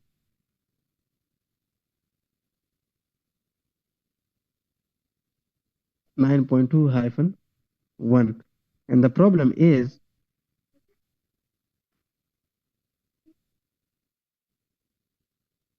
maximize z is equal to 5x1 plus 4x2 subject to x1 plus x2 less than or equal to 5 and 10x1 plus 6x2 less than or equal to 45 while x1 and x2 belongs to integer class. Okay, now we have certain points in the branch and bound methods that we need to discuss. The first thing is, you know, to remove this, the third constraint of it, that x1 and x2 belongs to the z class. It will, we will first remove this third constraint of it. So we play with it freely. Okay, we don't have any boundaries for that. The second thing is, when we arrive at certain solution, if it is feasible, okay, and we get integers, it means that we have to stop. If the first solution that we get in branch and bound method includes the decision variables to be integers purely, like we get x1 is equal to 2 and x1 is equal to 2 and x2 is equal to 3, for example, okay, then we will stop. We will not proceed towards anything because it is fathomed, okay. And fathoming is actually the phenomena, you know, when and it occurs when we have three kind of conditions, okay. The first thing is that we get an integer solution to the problem. Like we get x1 is equal to 0 and x2 is equal to 3. It means that we have got integers on both sides. Okay. So we need to stop. It is fathomed. The second thing is when we get the optimal solution of it. Okay. And it satisfies all the constraints. It means that it is fathomed. You don't need to branch it again. Okay. The third thing is that when we get infeasible solution, it is also fathomed. So if we get a solution that is not satisfying any of the constraint, any one of the constraint, not all, but anyone, okay, then we get an infeasible solution and that branch is fathomed. So you do not proceed with that branch, you stop on that branch, okay. And if we produce a result that have like continuous variables, for example, in this first iteration, for example, we do it graphically and we find that x1 is equal to 1.5 and x2 is equal to 4. So this will produce two branches. Branching will happen here.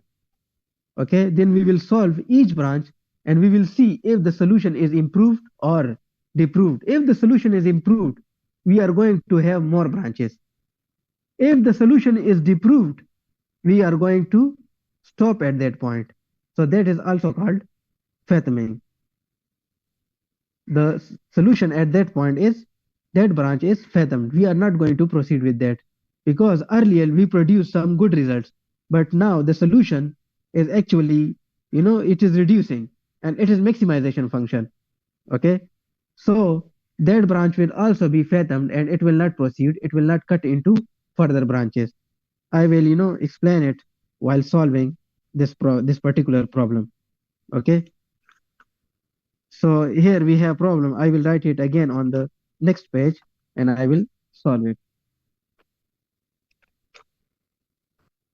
Now the problem is that maximize z equal to 5x1 plus 4x2 and it is subject to x1 plus x2 less than or equal to 5 and 10x1 plus 6x2 less than or equal to 45 and x1 x2 belongs to z or integers.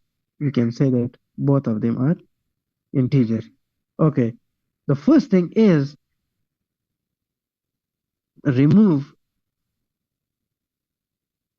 ILP constraint implies that x1 x2 does not belongs to z. x1 and x2 are continuous. Now here we have two variables, so we can easily do it using the graphical method. Now we have max z is equal to 5x1 plus 4x2, okay, and x1 plus x2 is less than or equal to 5. We will transform it. x1 plus x2 is equal to 5, and here we have 10x1 plus 6x2 less than or equal to 45, and we will transform it to 10x1 plus 6x2 is equal to 45, and x1 x2 are greater than or equal to 0. Okay, we make it continuous. We do not make it integer. Okay, now for first constraint,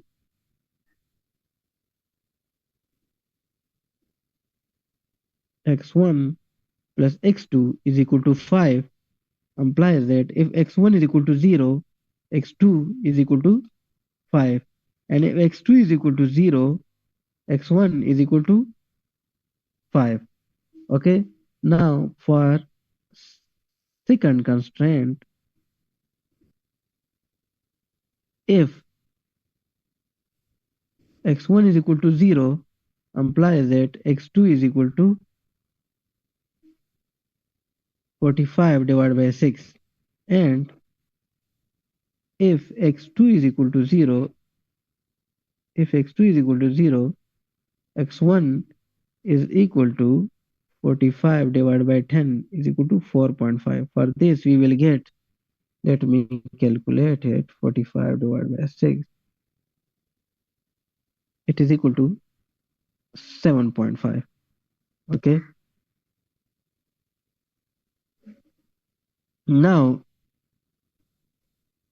the first thing that we get after removing the integer linear programming constraint is that we get here the continuous values, the decimal values or the fractional values, 45 by 6 and 45 by 10.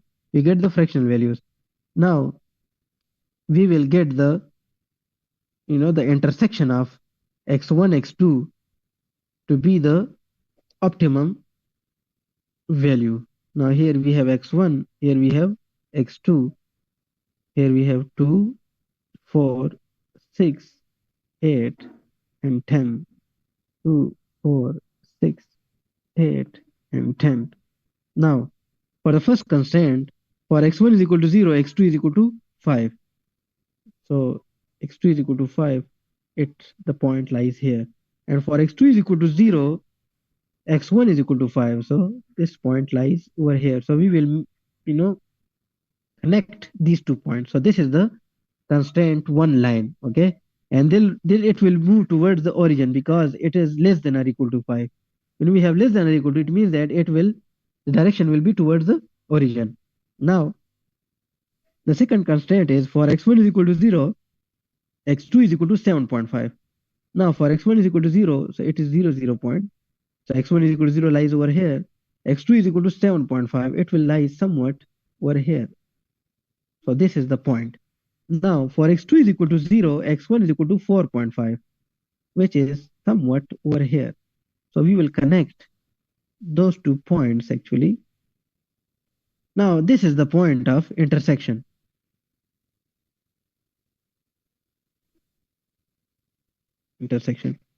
To find optimum values, we must find the point of intersection. For point of intersection, we have x1 plus x2 is equal to 5 and 10x1 plus 6x2 is equal to 45. So if we multiply this by 10, for example, this is A and this is B. So multiply A by 10, we get 10x1 plus 10x2 is equal to 50. Now subtract B from, for example, this is C. What we get is